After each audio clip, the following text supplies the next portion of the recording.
Meet Vivicta, a tech company with a bold purpose.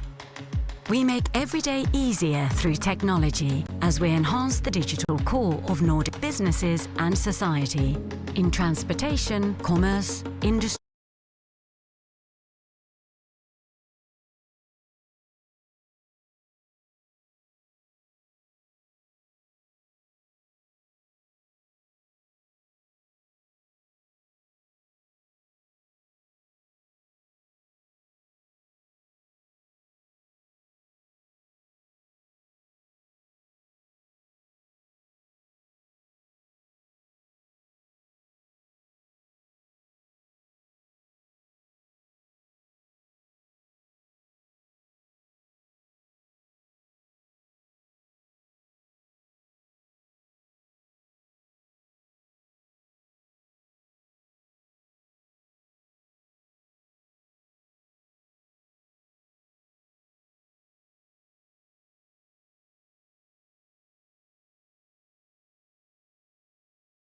Solutions Limited lightning pitch is just gonna start in a couple of minutes.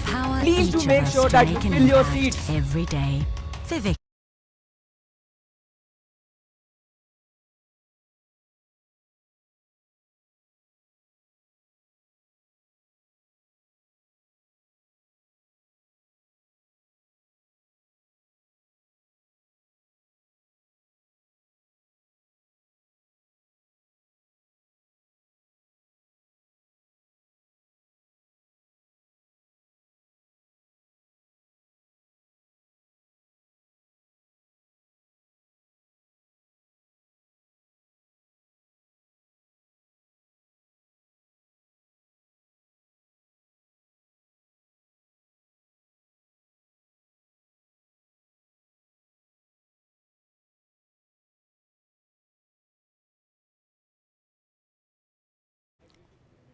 Set up my mic. Everyone, please register yourselves on the PSF website. The QR codes are in front of your seats. Please register. Without registration is mandatory for the poll which we are going to do today. Please do register yourselves. You have to just register with your Google account or any other account. But without that, playing the game is not possible. So please register yourself first. For the lightning pitch. Start kare.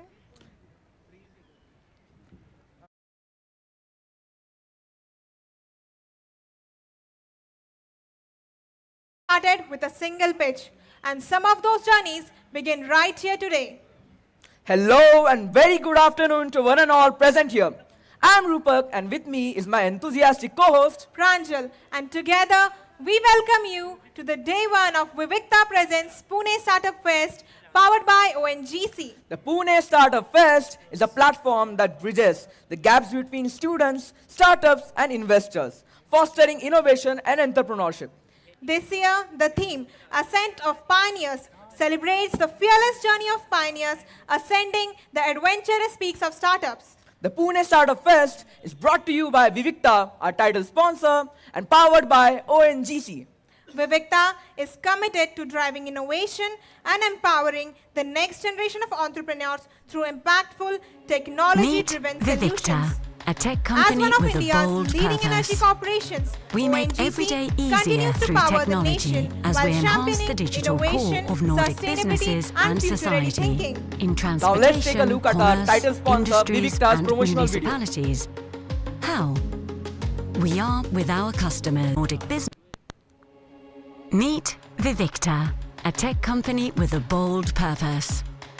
We make every day easier through technology as we enhance the digital core of Nordic businesses and society in transportation, commerce, industries and municipalities. How? We are with our customers, helping unlock new digital opportunities and elevating their business. What matters to them matters to us. Our long-lasting partnerships and customers' trust in us during critical scenarios are proof that we've done things right. We drive end-to-end excellence, from first ideas to continuous development, from design to delivery. We simplify, industrialize, and improve, delivering what matters most to our customers. With leading technologies, our expertise, and AI at the core, we get their priorities done. With 6 decades of tech disruption behind us, we're always ready for what comes next. We take pride in being a partner with sustainable business practices.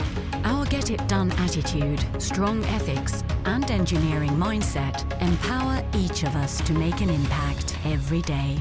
Vivicta. Elevated impact. Everyone, please welcome our eminent panel of investors with a huge round of applause.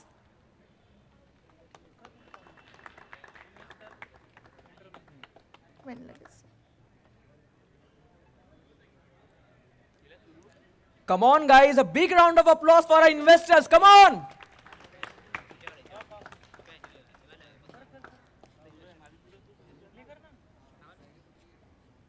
अब start.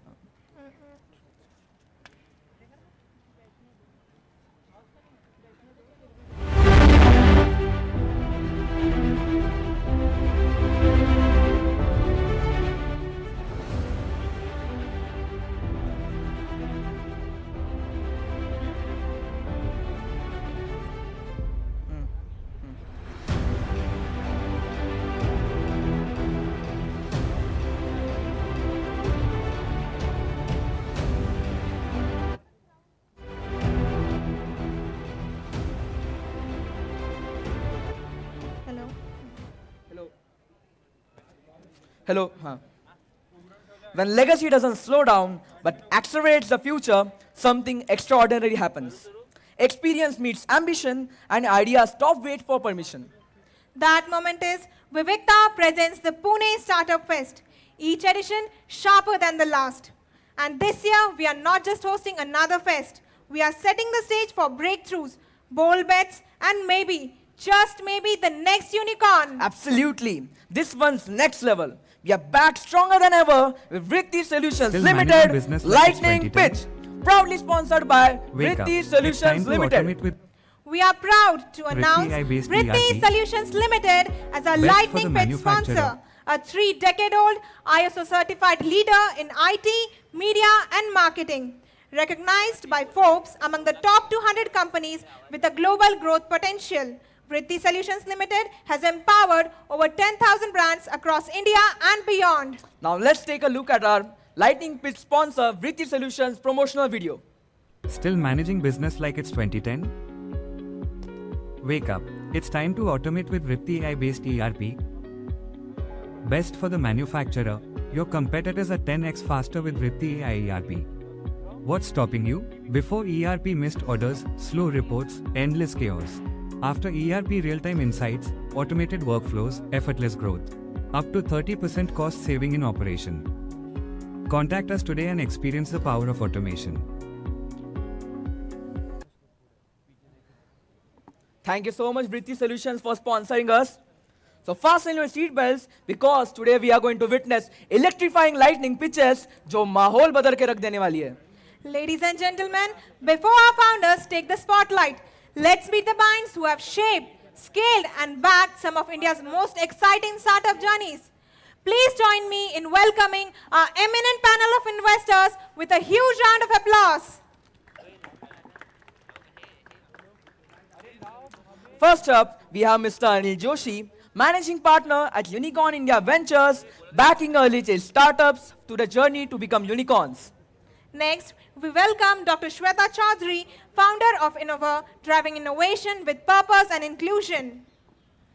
We are delighted to have Mr. Gagan Goyal, General Partner at India Quotient, known for spotting category-defining startups early.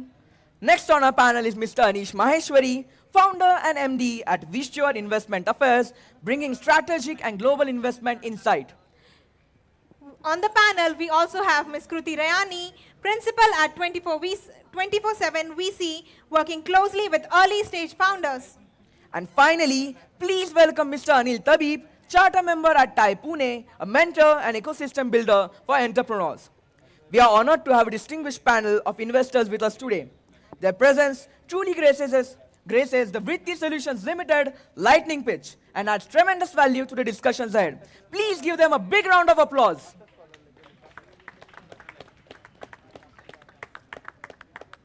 Now, let me quickly walk you through how the Vritti Solutions Limited lightning pitch will work.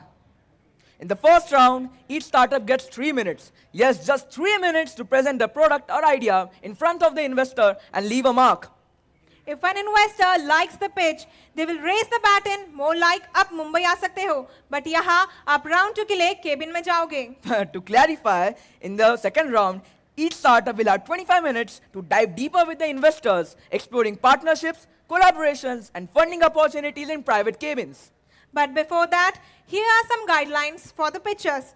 You will hear a bell after 2 minutes indicating that only a minute of your pitch is left.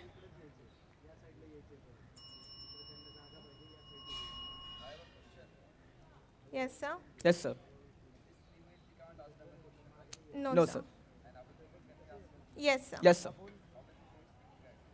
Sorry, sir? At One or least- two questions. Yeah, yes, sir. Then One we'll or move two on the next questions. question. We will And then if you move want to on. dive deeper in the discussion, you can do that in round 2. Yeah. Nana, if you're invested in investing in that company, only at that moment you will lift the button. If you have any question, we can hand you a mic. Yes. Okay. Moving on. And set up another time would be compensated along. लेकिन बस इतना ही नहीं, आप सबका भी इस event में एक इम्पोर्टेंट रोल है. After every pitch, there will be a live question poll on our website. To participate, simply scan the QR codes near you or the one displayed on the screen behind me. Once you scan the QR code, you will see a link. Please click on it, which will lead you to the Vivekta Presents Pune Startup Fest website. Then click on the lightning pitch, voting to continue. Please do register yourself by using any of your accounts, and after doing that, click on Enter Arena option. I will repeat, click on Enter Arena option to join the live question poll. To remind you all, without registration, you can't play the game. Registration is mandatory. And here's the best part. The person who makes the most accurate and fastest predictions would get exciting goodies and a golden opportunity to witness the round 2 of the lightning pitch, which is the exclusive in-cabin meeting of investors and startups. Investors are ready, founders are set. So bina kisi deri ke, let's witness the ascent of pioneers with help of lightning pitch brought to you by Vritti Solutions Limited. Let's call our first startup, DBTM Powered Athlete Sports Tech Private Limited, represented by Sanket Falak and Ambar Jok, a sports innovation hub dedicated to democratizing elite athletic technology through data-driven software and precision hardware. I would like to call team DBTM on the stage, please. Please give them a big round of applause, guys.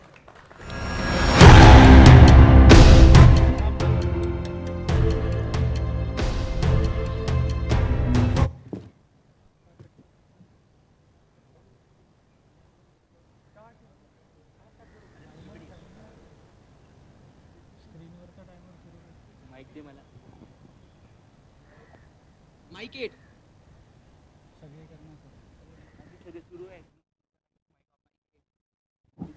Hello.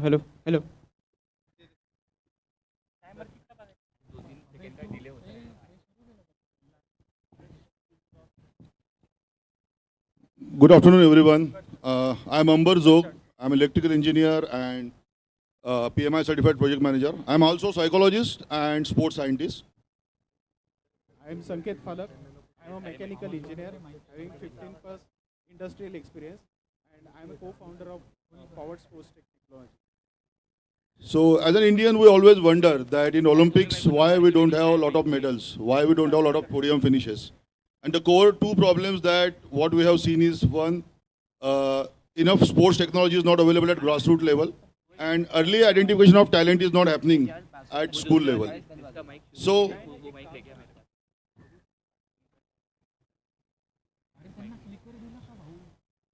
anyways, so those two problems, and why those problems are there? Because sports tech that is currently available in India is mostly imported and very costly.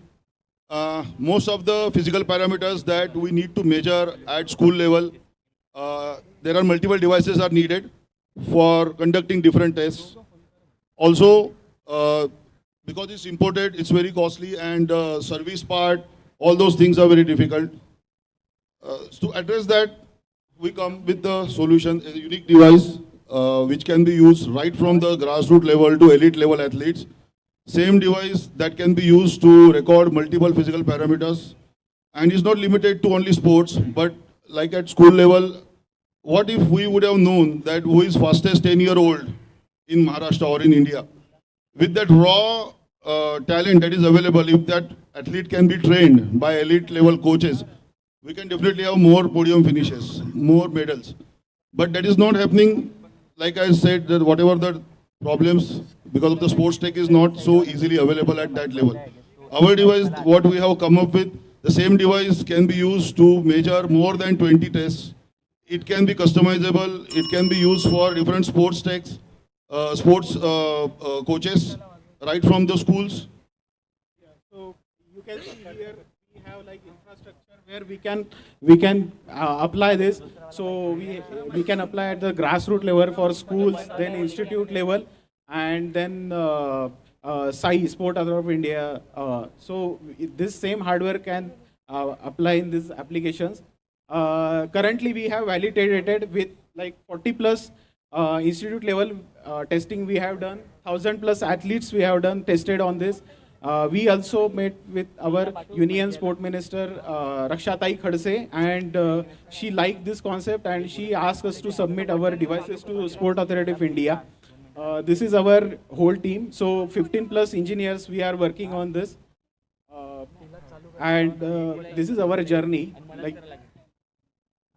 So we have already used this device for Maharashtra Ranji team selection. The fitness testing has been actually already done. Stephen Jones with Rajasthan Royals high performance manager, he has also recommended this tool. Mumbai Cricket Association is already using it. It's all at the early pilot study, and we have reached to the ground. Many rural schools, many coaches have already liked it. So from this stage to the marketing stage, actually reaching to the market, we need funding for that. I would like to interrupt you. Your time is up. Any questions? Okay. Does anyone have any question? The mic, please. Mic. Okay, take it. Hello.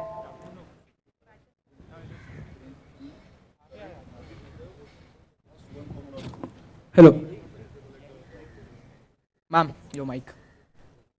Thank you so much.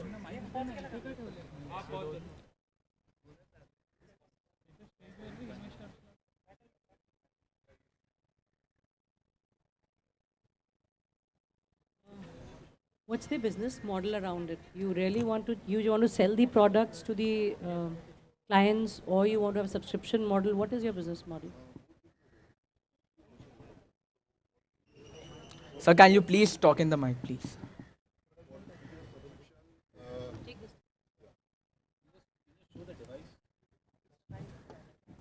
Hello.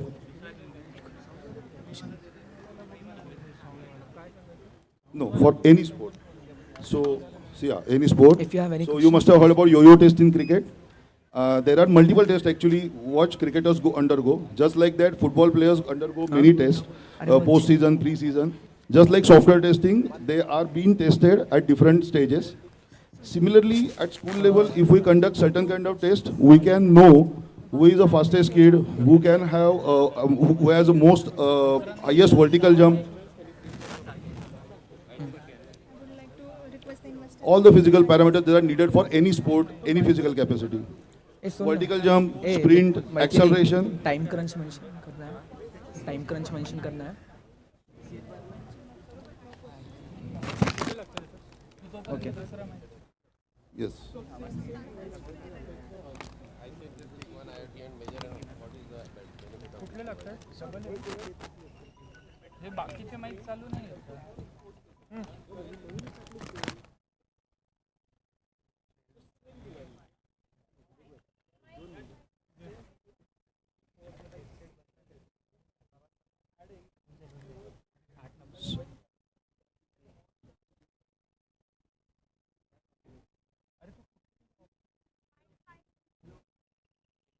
schools, sports coaches, Sports Authority of India, like I said already, Rakshatai Karse has already recommended this product to be used there. Because they are already using the imported product.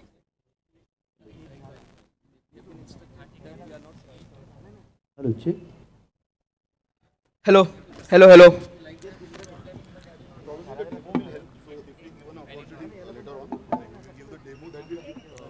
Give you more clarity. Hello. For masses as well as for the elite level. Yeah. Thank you so much, sir. A reminder to the pitchers, please. You have got 3 minutes for your presentation, and a bell will be play at 2 minutes, indicating that a minute is left. From now on, we will just raise the buttons to show if you are invested in the idea or not. And from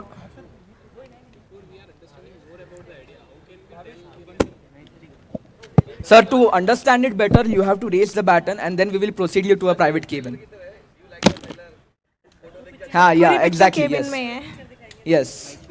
Brilliantly delivered. 2 battens up, paving the path to the next round.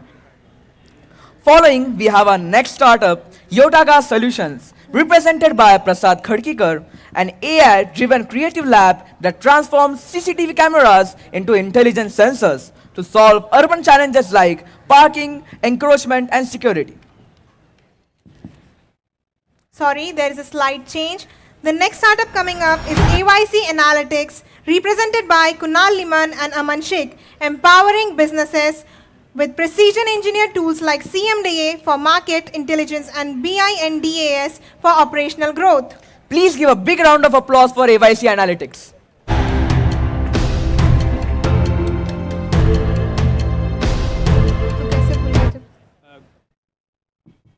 Good morning, everyone. I'm Aman, CTO at Yeah.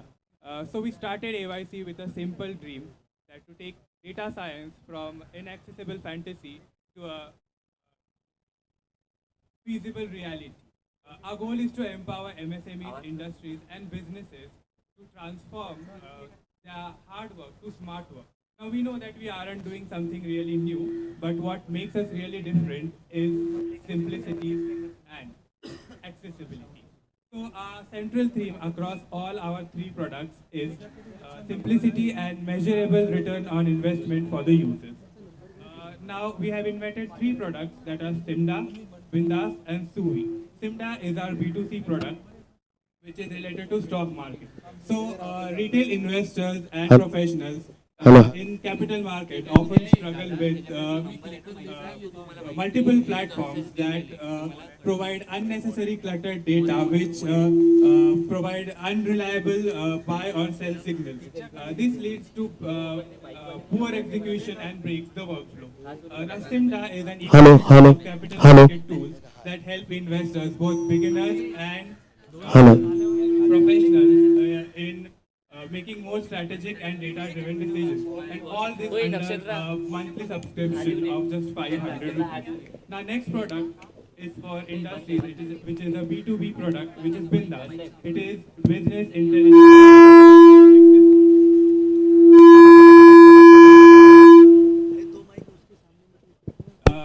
Many businesses face problems adopting AI and BI related analytics due to complex implementation, data privacy concerns, and their complicated pricing. Bindas is a lightweight, cost-effective tool that helps businesses eliminate the need for the big technical teams. It works on a one-time license with on-prem deployment and upgrades offered at discounted prices. The next product that we have for businesses and MSME is called Suvi, which is Smart Upload and Validation Interface. When data is dirty and fragmented, it does not fit well into structured systems.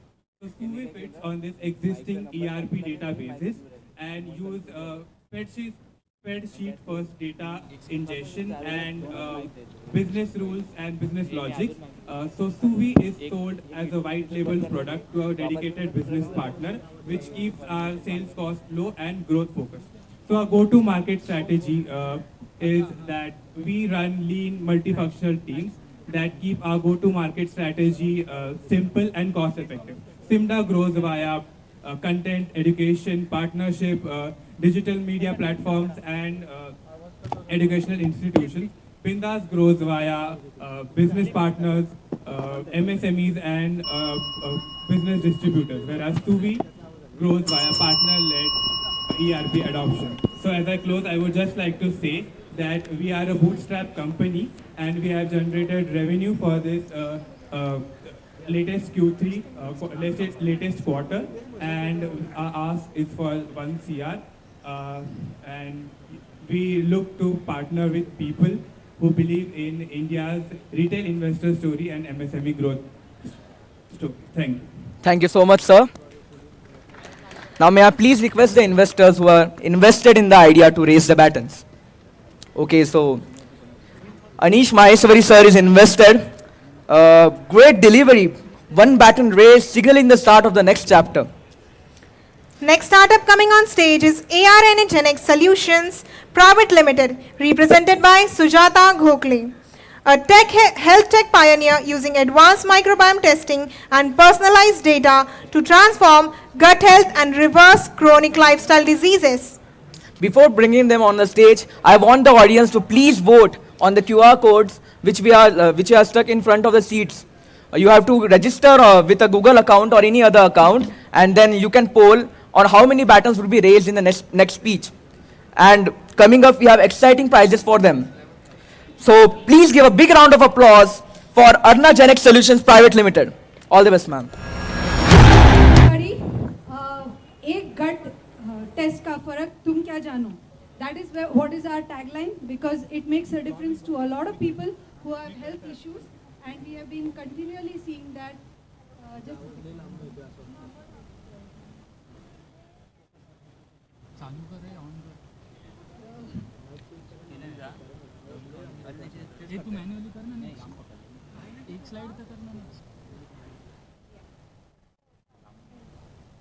So we work on global gut health and the microbiome, which is powering the next generation precision healthcare. Precision because no one size fits all.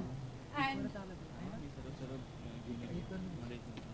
the problem, 9.8 trillion spent globally on diseases and healthcare, but the problem is still rising. Medicine is just reactive. So the root cause for all this, research says, a disrupted gut microbiome.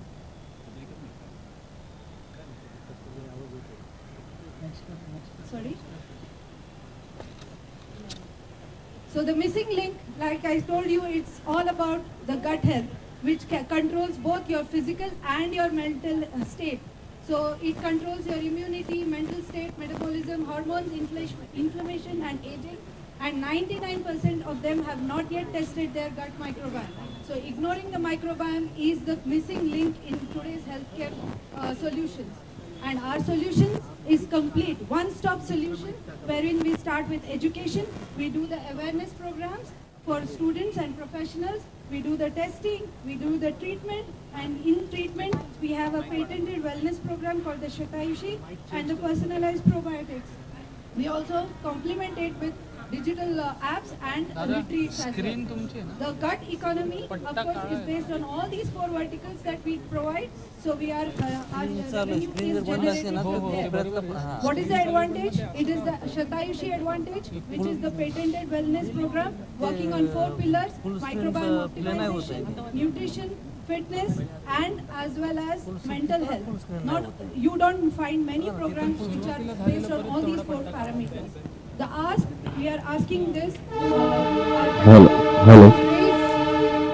to raise funds for marketing our product and for international market entry. We are already catering to clients globally, but we would like to do it on a bigger scale. So capital that we are asking today is only 50 lakhs for 2 hires, basically functional nutritionist and a marketing head. So we are not raising to experiment, but we are raising to sell what we already have. This is our global presence, and this is our leadership team here. Dr. Rashmi Gokhale, Sujata Gokhale, Rashmi Kulkarni, Sujata Gokhale, and Renu. Thank you so much.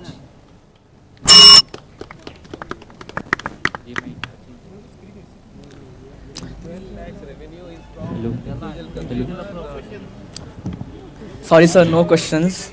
If you are interested, you can raise the baton. Brilliant. 3 battons raised, paving your way to the next round. We have another exciting game for the audience here. That is, we would be telling you some abbreviations and you have to give us the full forms. So the first is IPO. Anyone in the audience who wants to? Yes. Yes, you can. So you can elaborate on it. If someone answers it right, you can elaborate the on meaning it. of that word. Yes, sir. Okay. Anybody from the audience? Can someone please? Yes, yes. Initial public offering. Is it right, sir? Yes. Can you please elaborate on it? Next is ROI. 1 minute. He wants to ask a question to the Yes, person sir. who answered IPO. Yeah, please stand up. Can you hear me? No. So the minus. Okay. Minus with the. Can you hear me? Check. Hello. So this question is for the same guy, and if he can't answer, then others can answer. The thing which is connected to IPO, which is before the IPO, is called DRHP. What is the full form of DRHP? And if the audience cannot answer, then the question moves to the judges, but I will decide which judge. Okay? So, challenge between audience and judges and also the participant. जल्दी से fast. No, आप late हो गए. आपको पता था? आपने फिर हाथ क्यों नहीं खड़ा करा? अच्छा, अब देख लिया. और एक सेकंड, मुझे डाउट हो रहा है कि किसी ने गूगल कराया कि नहीं कराया. ठीक है, आपको पता है ना? माइक इनको दीजिए, पर आंसर मत देना आप. मैं टेस्ट लूंगा ना इधर भी. When should I ask? हम किसका शिकार करा जाए आज? श्वेता जी का? अनिल जी का? नहीं, 2 अनिल जी. नहीं, अनिश भाई. सर आप please answer. Draft red herring practice. Red होता है, ये ब्लू नहीं होता, ध्यान रखना. Very good. Good answer. चलो. As you can see behind, we have a leaderboard. So to get your name on the leaderboard, I have told you have to first scan the QR codes in front of you, register yourself on the Pune Startup Fest link, and then you can play the game of guessing how many batons will be raised in the next speech. So let's move on. Which one? Hikoi.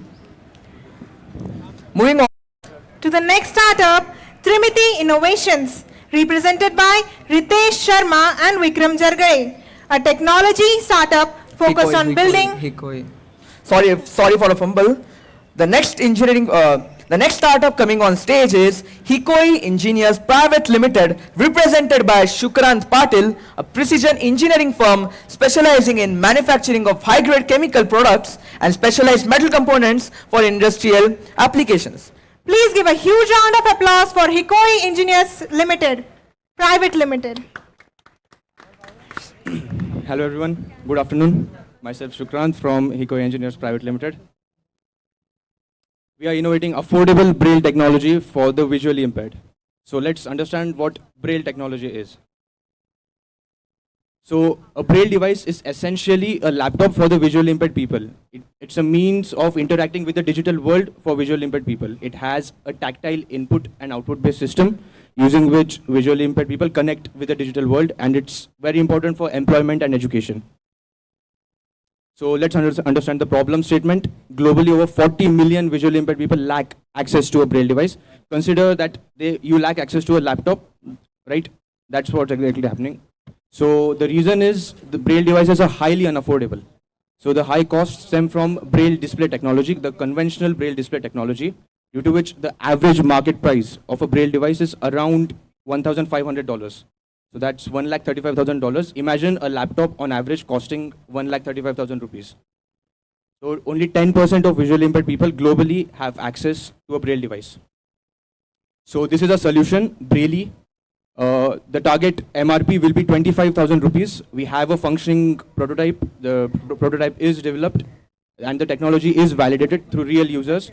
We received government funding through MSME design and the device was incubated at IIT Indore.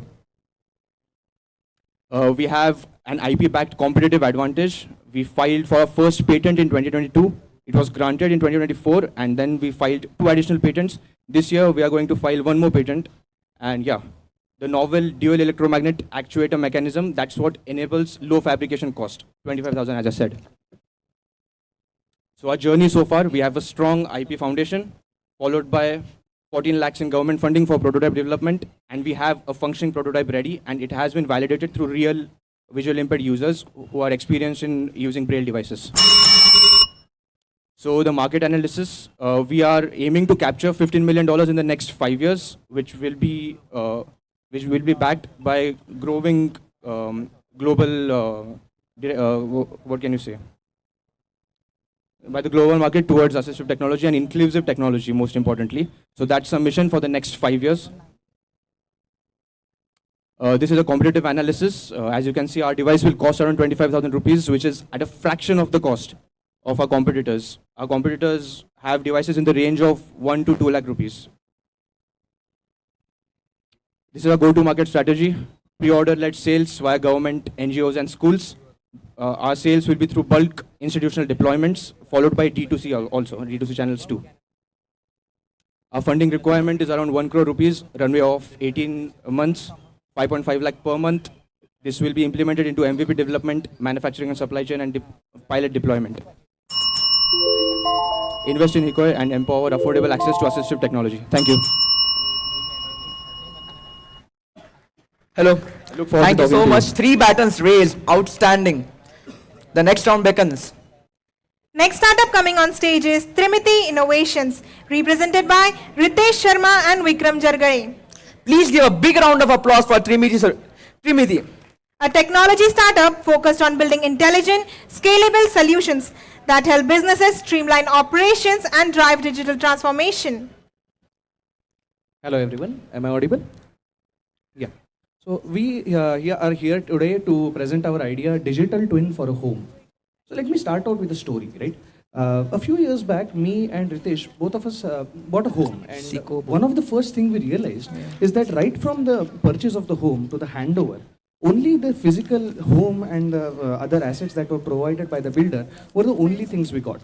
The documentation that we received was too much jargon or too easy, not that easier to understand. And what is the first thing anyone does, especially in Pune, after buying a house? They customize it. They do interior design, architectural changes. It's almost as if they buy something and make it a totally different house out of it, right? We realized that as engineers, we were given a lot of options for interior design and architectural changes, but no ways to actually interactively visualize what changes it would look like, what theme we would finally be getting. And there we saw a problem in the market, and we decided to pursue it with the engineering skills that we have and create a digital twin for a home. Not only are the interior and the other architectural changes important, but also the structural and the mechanical information regarding the home, such as the MEP pipings, the IoT connectivity, and other aspects of the home are also important, because that, if together packaged as a LOD 500 model, which we are proposing here, which is a level of detail 500 digital twin, then compressed together, it can be, finally we can give a digital twin that is a live digital twin. You make any changes in your home, you want to realize something, you want to see various changes, all of those are also enacted on the digital model first. It allows you not only visualization, but also a detailed depth information about the as-is state or the as-built state. Many homes are also resold. In resold homes, you don't have any information about what the previous owner did. But this captures that throughout the life cycle of a building or throughout the life cycle of a home. These are our offerings, LOD 500 Digital Twin. And the way we monetize it is that we provide access to various stakeholders, such as the builders, the OEM manufacturers, such as ceramic manufacturers, bathware, tile, all of these people to actually allow their products to be shown in your homes. And finally, it's a B2B2C model, where all of this information finally condenses down to a holistic digital twin for the consumer who is the homeowner. This is our target market, and we have seen a large growth in digital twin market, especially for the corporate or the commercial real estate market. We have also worked on some projects like these, and we thought that the consumer real estate market is a big market that we should actually now move on and apply this digital twin technology there.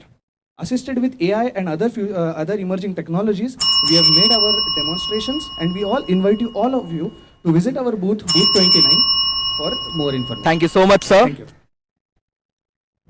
Now I would like to request this investors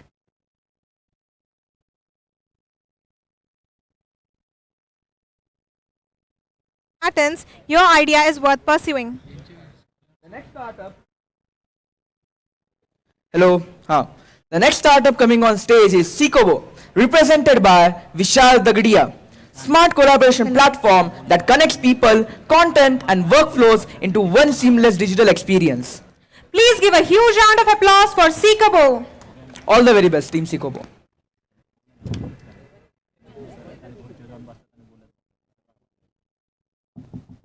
Hello. Hello everyone. So we are creating a platform for this, the fourth pillar of our economy, students and education. We are going to make impact on them. Every year lakhs of students comes to Pune and many other cities like Pune for education, and their real struggles start from there. They have to find out the right coaching class, the right hostel, the right maze, the right study room, right test series and whatnot. So they have only Google and like places where they can find phone number and addresses there. But here on this platform, they can find out all the details, like for coaching classes, they can find out what are the faculties, what are the batches, what are their fees, hostels, their amenities and everything. They can book everything online. Okay, so this reduces the efforts of students by approximately 10 to 15 days for each student, which they spend in finding out these things. And this market is multi-billion dollars market by 2030, because the education and students is a huge number in India. Okay, so we are just launched our MVP 2.5 months back, and now we have app on iOS and website running out. 10,000 visitors are there on our website. We are incubated on AIC GIM. This is our team. And we have commission basis. Our business model is on commission basis, subscriptions, advertisements, and multi-billion dollar, as I said. Now we have here first movers advantage. There are many other competitors out there, but who are making only hostels or only coaching classes, who do not have repetitive customers. But here we have repetitive users who can find many uses on this website. So they can come for classes, they can come for hostels, they can come for mess and all other things. So yes, we have competitors, but they are not doing all what we are doing. We are organizing the unorganized market, and we are creating an ecosystem for students. So we are growth strategies. We will be grabbing the core like Pune and Kota, these cities. Then we will be expanding to tier 2, tier 3 cities, and then across India. So our funding requirement is 50 lakhs for different things, technologies, marketing and salaries, etc. So we are going to impact the major youth. So जो students का energy है वो बचाएंगे, तो students आगे जाके life में और भी कुछ कर पाएंगे. जो उनका energy अभी जो छोटी छोटी चीजों में waste हो रहा है, we are going to grab that, और वो हम energy अच्छी तरीके से channelize करेंगे. Thank you.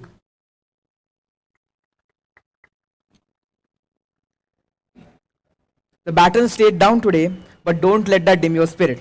This is just the start of an exciting journey. Good luck, Seekobo. Next startup coming on the stage is Plant Med Pro Pisar Global Ventures OPC Private Limited, represented by Parikshit Pisar, a premium organic agri-tech brand specializing in living soil technology through 5-in-1 microbial biofertilizers that unlock essential soil nutrients for the vibrant plant growth. Please give a big round of applause for Plant Med Pro Pisar Global Ventures OPC Private Limited. All the very best.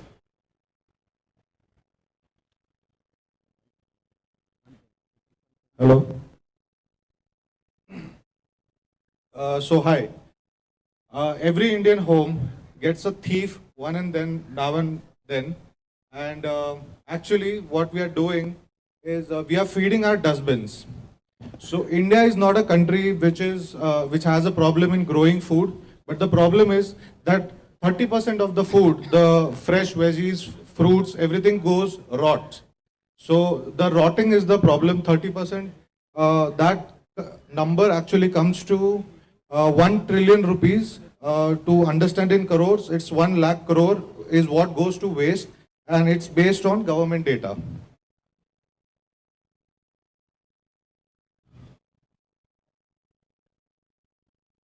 Yeah, so today what we are pitching here is actually a new innovation to increase the shelf life of any fresh perishable vegetables and fruits. What exactly it does it? It's a simple mechanism. It's a tablet. You drop it in the water. You wash your veggies, fruits, and everything. It removes all the pesticides and it gives a silk coating to it. So that essentially locks the oxidization process, and your vegetables and fresh perishables can stay longer duration. So that is the simple mechanism that we are pitching here today. The cost that we will be selling this at is rupees 5. But yes, who am I? I am a branding strategist, innovation background person, and what I'm looking here today is collaboration between people who would like to invest in food culture, and that is why today we are pitching here. What is the market size? The market size is approximately 300 million. The simple calculation is 140 crores is our population. If we take 4 people, it's 30 households, and that brings us. How do we enter? Is we enter as a cleaner and then we stay as a money saver. That's the strategy that we'll be working with. The product that we are pitching here is called as Fresh Lock, Plant Med Pro Fresh Lock. Why I can do this is because we did a pilot batch of organic biofertilizer. We launched it 6 months ago. Today we are sold out completely on Amazon. We are omnipresent. We have our website, everything. We without any marketing spends, we are doing this. That's the leverage I get because of my advertising background. So the basic strategy is next quarter we launch home packs for households. The next quarter to that we launch export packs. So that is for global transportations, whatever is happening. We need to increase the shelf life of our perishables so that when mangoes travel for 30 days, it's still fresh in Europe. Hello. Thank you so much, sir. Now I would like to, yes. Any other investor interested? Brilliantly delivered. One baton up, paving your way to the next round. A big round of applause, guys. But before that, let's see the leaderboard. To join the leaderboard, you have to scan the QR codes in front of your seats to play the game and make your way to the leaderboard. So as we can see, Pankaj Dheer is leading the board along with Indra Tamewar. Can we please see you, Pankaj? Oh, nice. Congratulations, Please give a sir. huge We round of hope that applause you for win it. Pankaj Dheer. With 86 points, that's a quite big lead. Chalo, moving on. The next startup coming on stage is Sniffy, represented by Mohit Patil and Rishikesh Zadav, a tech-enabled pet healthcare platform that brings professional veterinary services, vaccinations, and diagnostic checkups directly to your doorstep. Please give a huge round of applause for Sniffy. A huge round of applause, guys, for Sniffy. All the best, Sniffy. Thank you. Hi, I'm Rishikesh, and I've been a pet parent for nearly 2 decades now. I have 2 lovely dogs and 3 cats.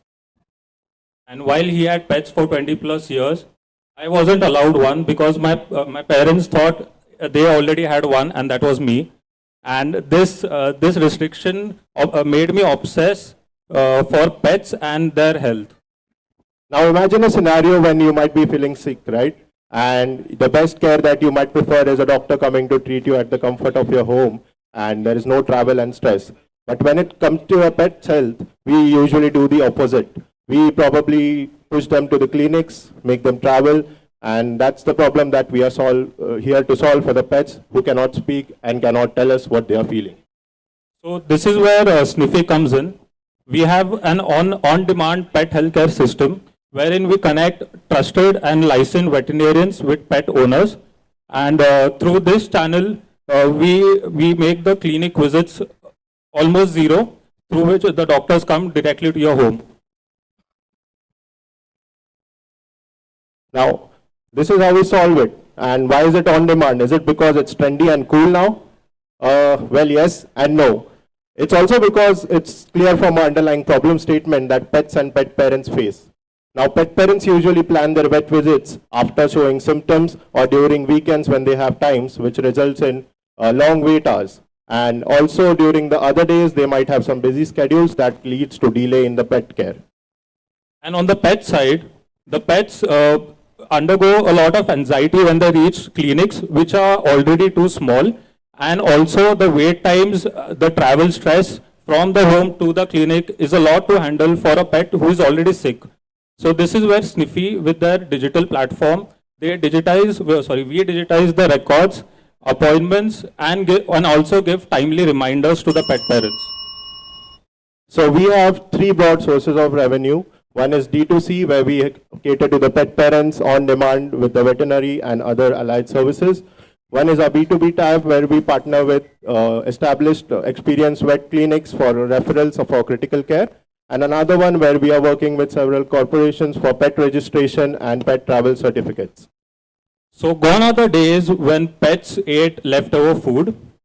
Now pets are not just pets, but they are treated as family. And if they're treated as family, their healthcare is as important as their children. So we don't see it as a lifestyle trend, we see it as a cultural shift, and this transition from pet owner to pet parent is something that Sniffy is here to reimagine with the 5,000 crore market for pet healthcare services. Thank you. Any buttons? The investors who are interested can please raise their buttons. Okay. The results are in. While no buttons were raised, this marks a new beginning. Keep pushing forward. Next startup coming on stage is Ghostbox, represented by Aniket Vaidya, a high-performance toolkit for developers to build and deploy AI applications that run entirely on local hardware, ensuring total data privacy and zero API costs. Please give a big round of applause for Ghostbox. All the best. Yeah. So my name is Aniket Vaidya. So we are a deep tech startup. We are basically breaking the main problem of the AI. AI currently is hallucinate and it don't have the context limitation, or we have the limited context to understand things, and it also don't store your memories, facts exactly as it is. Suppose you have done 1000 of the conversation with the AI, then AI will miss out the first conversation what you did with it. But we can guarantee the hallucination will not happen with our wrapper. And this is a physics-based AI, means we are using the physics principles to do the bottom-up research over the AI architecture. So we are not using the statistical prediction technique to predict or anything like that. We are basically physics-based, means energy and energy basins we are using. Yeah. So this is our philosophy. So first we develop the runtime. So there is a main problem in the AI. So AI is continuously increasing our cost of the GPU execution energy and everything. So we have the main runtime, which is actually working over the GPU and below the framework. So we totally created a new layer in the operating system, which is controlling your distributed AI execution on the execution layer, where your kernel and actual neurons was getting uploaded to the GPU. Then we move to the physics-based approach for the because we identified there are 80% of the GPU energy is getting wasted, and we can actually save it with the runtime execution intelligence. But to have the runtime intelligence execution, we need to first create the new framework, which is the framework. And this framework is a physics-based approach and research-based approach, and that was given as the Ghostmind SDK. So this SDK is a productivization of all of the stack, and SDK will basically provide you the wrapper, which will be guarantees that AI will not hallucinate. AI will get its memory until indefinitely according to physics, and also you will get the contradiction removal from the AI. So basically you can control the AI. We are the firewall for the AI, current AI. So current problem is like this bounded memory correlation, like statistical patterns are not the actual intelligence, we can say. It's just a predictions of the next token, but we are not predicting anything about the next token. We are actually using intelligence to identify it.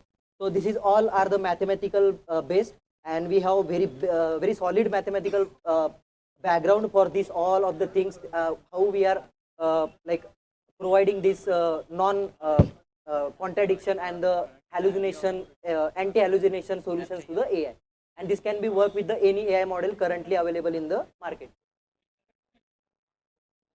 So yeah, so there are three basic pillars we have, and we are also providing a bonus with the physics-based execution authorization. So most of the time, defense and the critical infrastructure required some encryption system where it cannot be cracked. So that is what we have the PBI security, and yeah. Thank you so much, sir. Hello. Thank you. Any investors? Oh, great. Nice. Incredible delivery. Oh, Wow. 3 buttons raised, signaling the start of a new chapter. Let's continue our previous game's abbreviation. So in this game, I have some abbreviations and you have to expand it.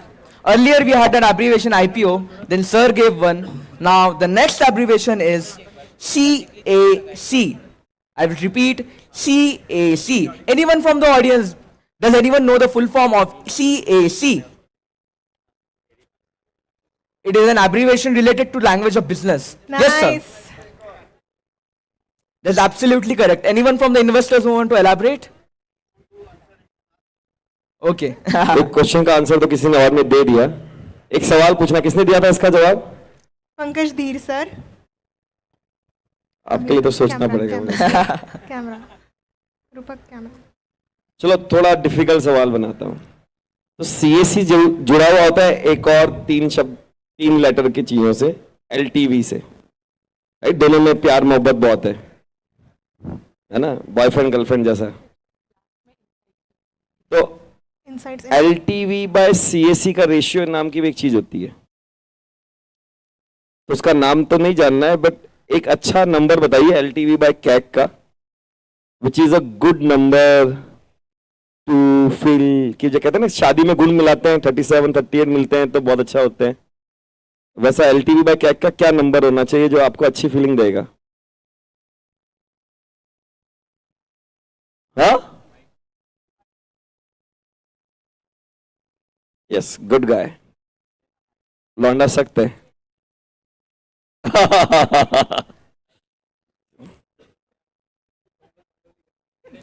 उन्होंने आपको बचा लिया. उन्होंने बचा लिया. Any questions, sir? Oh, damn. Yes. Great, sir.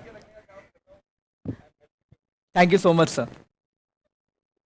The next startup on the stage is Poshak Parent Eco Organics Private Limited, represented by Amog Girish Mai, a D2C brand delivering ready-to-cook, preservative-free Maharashtrian meal kits that offer farm-fresh taste and a 6-month shelf life without refrigeration. Please give him a big round of applause for Poshak Parent Eco Organics Private Limited. All the best. नमस्कार. माझं नाव अमोघ गिरीश माई. मी एक MBA झालेला सर्वसाधारण घरातला माणूस आहे, मुलगा है. येस. सो बेसिकली मैं देखते रहता हूँ मार्केट में कि हर एक बंदा अभी बहुत करियर फोकस्ड हो चुका है. हर एक बंदे को ग्रो करना है लाइफ में. मैं दिन भर कंपनी में जाऊँगा, जी जान तोड़ के काम करूँगा, थक हार के दिल से, दिमाग से और शरीर से. घर पे आने के बाद मैं एक सोचता हूँ आज क्या खाने का. बेसिक रहता है, रोज़ का यही रूटीन रहता है. एंड उसी टाइम पीरियड में मैं जब देखता हूँ कि एक फार्मर रोज़ रात को बैठ के सोचता है आज तो मैंने भाई 200 किलो हार्वेस्ट कर लिया है, ये अगर मैं बेच नहीं पाऊँगा तो कल क्या खाऊँगा. पोस्ट हार्वेस्ट लॉस जो इंडिया का है वो 208 मिलियन मैट्रिक टन है, जिसका कॉस्टिंग 13,800 करोड़ इतना है. ओके. सो ये सब देखते हुए एक पोषक नाम का ब्रांड मार्केट में आया मतलब हम लेके आए. सो ये इंडिया का फर्स्ट मिल्क किट ब्रांड है जहाँ पे एक पैक के अंदर आपको एक क्लीन कट सब्जी मिल जाती है और उसका मसाला रेडी मिल जाता है. जस्ट लाइक नूडल्स आपको कुक करना है, विद इन 7 मिनट्स कोई भी सब्जी रेडी हो जाती है. आपको कुकिंग करना आता है, नहीं आता है, कोई दिक्कत नहीं है. 6 month shelf life without preservative और केमिकल्स. फ्रिज में रखने की ज़रूरत नहीं है, कहीं भी बेड के नीचे, कबर्ड में, ड्रॉअर में, किधर भी रख दो, प्रोडक्ट खराब होने वाला नहीं है। तो बेसिकली मैं एक देखता हूँ कि हर एक बंदे को भूख ये बस खाने की नहीं होती है, वो भूख होती है उनके यादों की। उनको एक सेटिस्फैक्शन चाहिए रहता है कि मैं घर का खाना खाना चाहता हूँ। रोज रात को कंपनी से आने के बाद सोचता हूँ कि भैया अभी ब्लिंकिट कर लेते हैं, उससे अच्छा ये है हम मार्केट में आ गए हैं।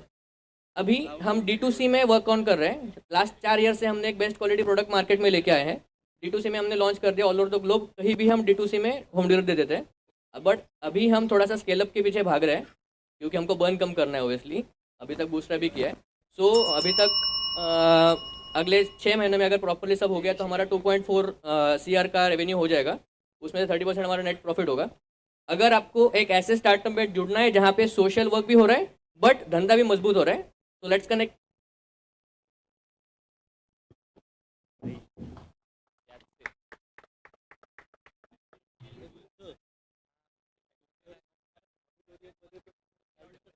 Can the investors please raise their button higher? Can the investors please raise their again button? Thank you so much. Four investors. Wow. The idea has truly taken flight. With 4 buttons raised, the journey to the next round begins. Okay. And now the last startup coming on stage is IU App Health Private Limited, represented by Bhushan Deshmukh, an AI-powered health management platform that digitizes handwritten prescriptions and medical reports into a secure, searchable digital timeline for families. Please give them a big round of applause, guys. Hello everyone. All the best, IU App. We are Ayu from Navi Mumbai. We are building an UPI for healthcare. Yeah, so let's see. My mom has diabetes and I have to carry a lot of documents here and there. At 3 a.m. she has a panic attack. I had to take her to the hospital. And here's the thing with moms. They know how to take care of our medical history. We generally don't. So doctor asked a bunch of questions and I wasn't able to answer. I gave whatever answers I could and he prescribed some medicines. Thankfully my mama owns a pharmacy. So I called him. I said, this is the medicine doctor has prescribed. He said that my mom is going through premenopause, which I wasn't aware of. So the medicine that he prescribed could have done major damage to her kidneys. I went to a lot of it. I realized that there should be something to have a medical history at one place. And I went to a lot of people and they said that the stakes are personal, but the problem was universal. We realized 3 things. Repeatedly explaining our medical history, which patients has to go through a lot of pain, maintaining and organizing medical records, which takes a lot of time, and not understanding what the records mean, because not all of us are doctors. So 3 out of 4 medical records are unorganized, and 3 out of 7 of them have incomplete medical history because patients are unaware. So here are the 3 people who we have to target. Doctors, because they need more patients. Caregivers, because they need cure for their regular task, and patients, because they are already in pain, they have to explain the medical history. We spoke to 110 plus patients, 150 plus doctors, NSR cell, because we are incubated by IIM Bangalore. We realized 4 things. Doctors hate entering data because it costs like 3 to 5 minutes per patient. They are disconnected from entire patient journey. They don't know what happens when the patient suffer from pain and came to doctor and post that. Also, they are unable to scale because the ecosystem is fractured. We came up with 2 solutions. One is IU app and second is our IU dashboard. Both are independent of each other. The IU app, in IU app you can scan your medical documents and digitalize them and ask the AI feature whatever you need related to health. And the dashboard, it delivers patient insights that even patient don't know. The dashboard gives a doctor insights, even the tiny bits, to give the best healthcare possible. IU is leading the UPI movement. We are not trying to replace ABHA or any other thing. We are just building on top of that. Here are 3 business models. One is the IU Health app, which is going on for premium right now. We have 4.2K users as of today. IU Doctor, we have 20 plus doctors doing free trials. We have 2 membership plans. One is 10,999 and second is 16,999. And we have a licensing model. There is a company called Remedio who is building tech for scanning your retina, and we are building app for them. This is our SAM TAM. And our ask is 350K for like 18 to 24 months of run period. That's it. Thank you. Now I would like to request the interested investors to raise their buttons. Any interested investors? Okay. The results are in. While the pitch didn't make any moves, your idea is worth pursuing. And now the moment we all have been waiting for. Now I would like to request the investors to give their insights regarding the Vritti Solutions Limited lightning pitch. Give them the mic. The mic there. No, Yotaka was not able to make it today. Insights on anything you have to share. Insight यार insight तो नहीं है मेरे पास क्योंकि we just heard the short pitches but I can give some feedback life में product बनाना या एंटरप्रेन्योर बनना सो एंटरप्रेन्योर बनना इंपॉर्टेंट है आप सब लोग यहाँ पे एंटरप्रेन्योर बनने आए या इन्वेस्ट करने आए बट सबसे पहले हम सब क्या सोचते हैं कि ये प्रॉब्लम है जैसे काफ़ी लोगों ने टाइम प्रॉब्लम के बारे में बताया हम ये बना रहे हैं ये बताया बट एक भी इंसान ने अपने नाम के बाद आगे नहीं बताया कि मैं यहाँ से हूँ मैं ये करता हूँ मैं ये जानता हूँ मैं इस डोमेन का एक्सपर्ट हूँ मेरे को इस डोमेन के बारे में इतना ज़्यादा पता है मुझे बेचना आता है मुझे ऑपरेशंस करना आता है मुझे टेक्नोलॉजी बनाना आता है तो वो जब तक आप बताओगे नहीं ना अपने आप को बेचोगे नहीं तो तुम्हारी कंपनी को हम कैसे इन्वेस्ट करेंगे मतलब पूरा sales is the most important part and customer sales is important जो श्वेता जी ने बोला था थोड़ी देर पहले बट उससे पहले इंसान को अपने आप को बेचना होता है बिकॉज डे वन पे जाके आप अपने को फाउंडर्स लाते हो फिर एम्प्लॉयज हायर करते हो फिर आप पैसा रेस करते हो प्रोडक्ट बनाते हो फिर प्रोडक्ट को ट्राई करते हो फिर वो फेल होता है फिर वापस ट्राई करते हो तो लाइफ में sales is the most important part personal life में भी sales is very important part life from whatever stage you want to engage in your life. So my suggestion to all of you and including the team of this event because इन्होंने जो हमें pitch document भी दिया था उसमें founders के बारे में कुछ प्रोफाइल नहीं लिखा हुआ है एटलीस्ट फाउंडर के पास 3 मिनट है उसके पास टाइम कम है फिर भी उनको 30 सेकंड से 1 मिनट देना चाहिए था बट एटलीस्ट डॉक्यूमेंट में हो सकता था कि यार इन्होंने इस कॉलेज से पढ़ाई कर रखा है इनको इतना एक्सपीरियंस है तो आपने भी वेटेज नहीं दिया इन्होंने भी वेटेज नहीं दिया आप भी ढक्कन वो भी ढक्कन जो भी है सो थोड़ा ब्लंटली फीडबैक है इनसाइट बोलो या फीडबैक बट या नहीं पर मेक श्योर नहीं होता ना यार this is your job they are here for presentation you can't be wrong see they are also should not be wrong but being an organizer and you been doing this event for many years to be very frank I am disappointed with the fact that founder is the most important element of the equation then is the product then is the solution, then is the everything. So everyone who is involved in the organization of this event, please make a note. Okay, sir. Thank you so much. Anyone else, please? Hi, friends. Thank you for inviting all of us here. One, we are happy to see these students being engaged into everything, right from picking up us from the airport till clicking our pictures and organizing this nice event. If all of you are so involved into taking your friends on this stage, I'm sure they will reach the right stage. So thank you for supporting your friends to come up. The bouquet was good. You had a mix of deep tech to D2C, very early pre-revenue to ones who have started generating revenue. So that was a good thing to see. And I'm sure that I'll pick up at least something from here and take it back with me, back home for a longer journey. So I look forward to attaching ourselves to one of the good founders here. Thank you for arranging Thank you so much, ma'am. And on behalf of all of us, thank you for hosting us. Thank you so much, ma'am. And now, the moment we all have been waiting for. Let's reveal the audience poll results. I'm as eager as you all to know them. So can we get the audience poll results here, please? Pankaj Dheer, wow, 113 points. That's That's literally more than double of the second participant. Can Indra Tamewar please stand up?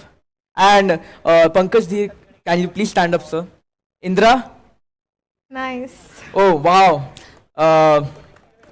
Now we would like to invite the winners to come on the stage and receive gift hampers. Yes, sir. Okay, the first winner. Please give him a big round of applause, guys. I would 113 points. Hamper एक ही है. Okay. I would like to request Dr. P.S. Chinde sir. Okay. Okay, sir. मैं बोल अभी PS से बोलना Already they the.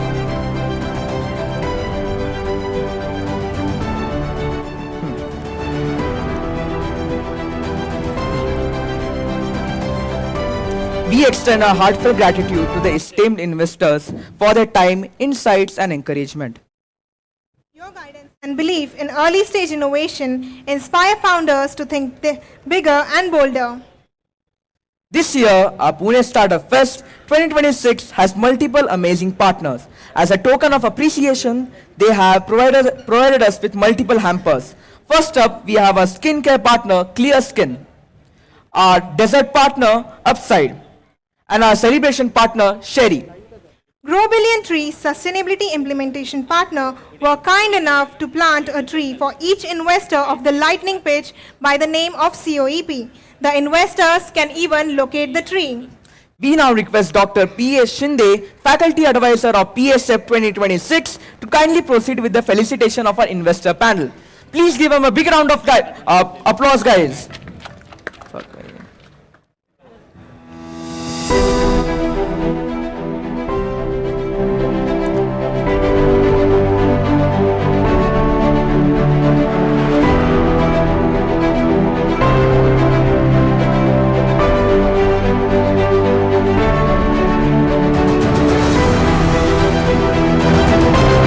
Thank you, Mr. Anil Joshi, for your presence and continued support to the startup ecosystem.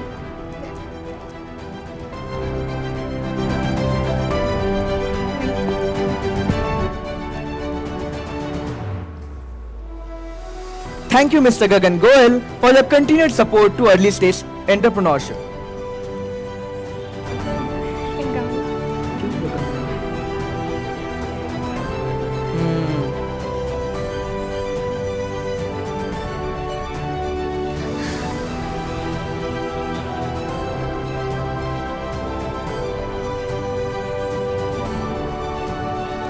अरे बाप रे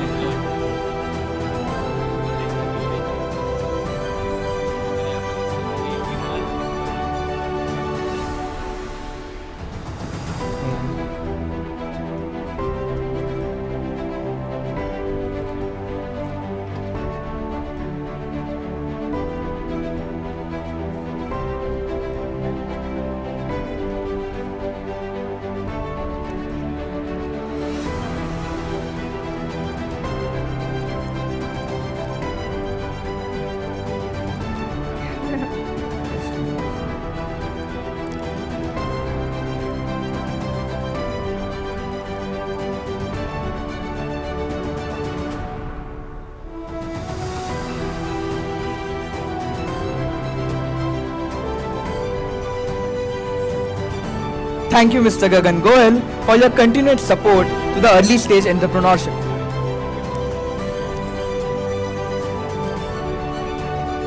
Thank you so much, sir.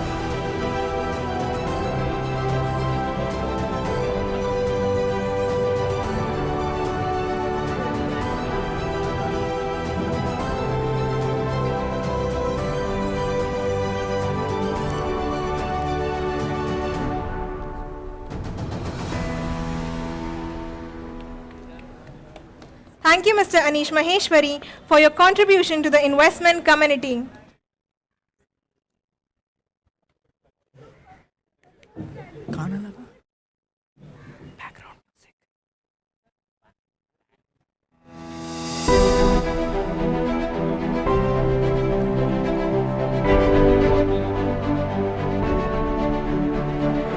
Thank you, Ms. Kruti Rayani, for supporting emerging ventures.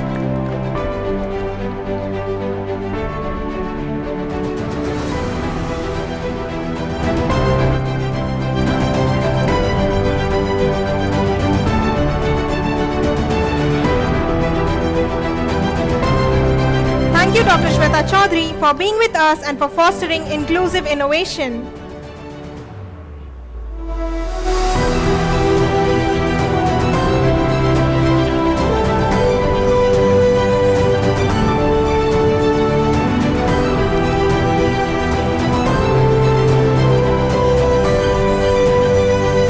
Finally, Mr. Anil Tabib, thank you for your continued mentorship and support to the startup ecosystem. Thank you to all our investors and founders for starting Pune Startup Fest 2026 with such energy and passion. Let's give a big round of applause for our investor panel and startups today.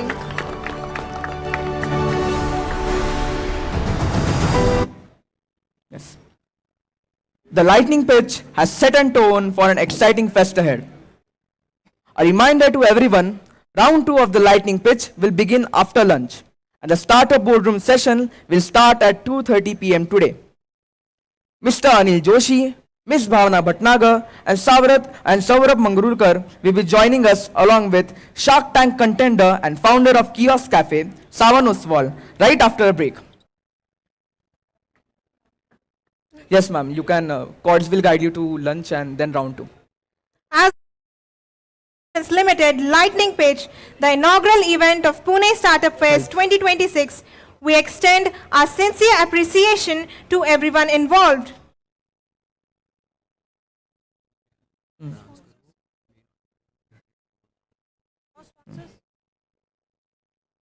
Still managing business like it's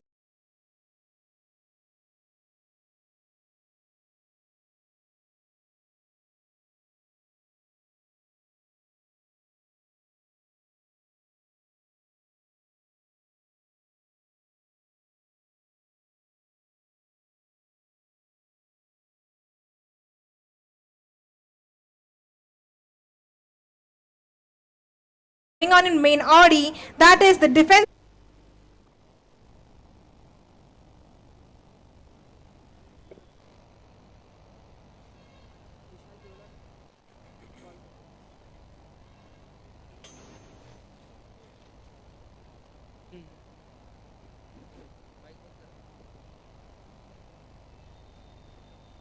Check.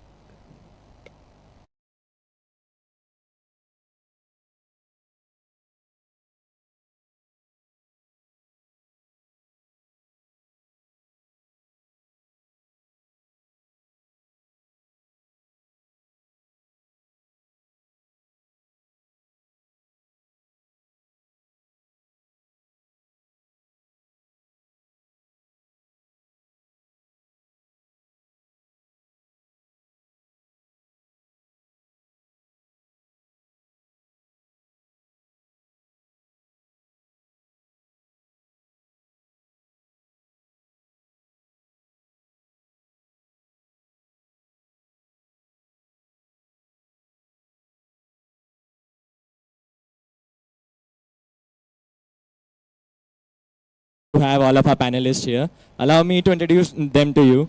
Up first, we have a leader who needs little introduction in the early stage investment ecosystem, Mr. Anil Joshi, Managing Partner at Unicorn India Ventures. With decades of experience across entrepreneurship and venture capital, Mr. Joshi has been instrumental in backing innovation-led startups at the earliest stage. Up next, we have an exceptional champion for early stage founders, Ms. Bhavna Bhatnagar, ma'am. She is the co-founder of V Founder Circle, EvolveX, and Avinya VC. Bhavna, ma'am, is a transformative force in India's angel investment landscape. Now, for the counterparts, the founders putting ideas into action. Up first, we have Mr. Saurabh Manglurkar, founder of EventBeep and our very own alumni. Mr. Saurabh's journey started long before the headline, organizing events as a teen and building a community platform that truly connects people.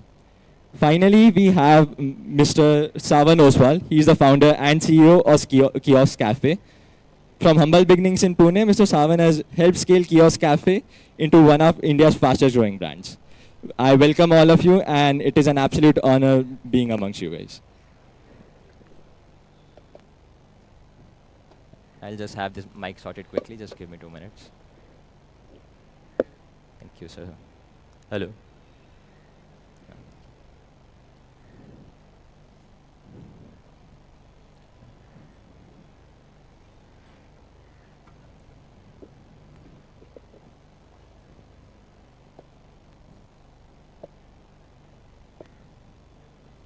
I want to. Yeah, they want to off it. But we'll have to press and hold.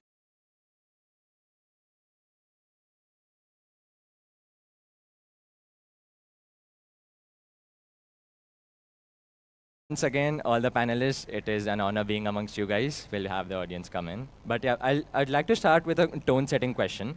Looking beyond the layman view, how would all of you, people with skin in the game, describe India's startup culture today? Yeah. Yeah.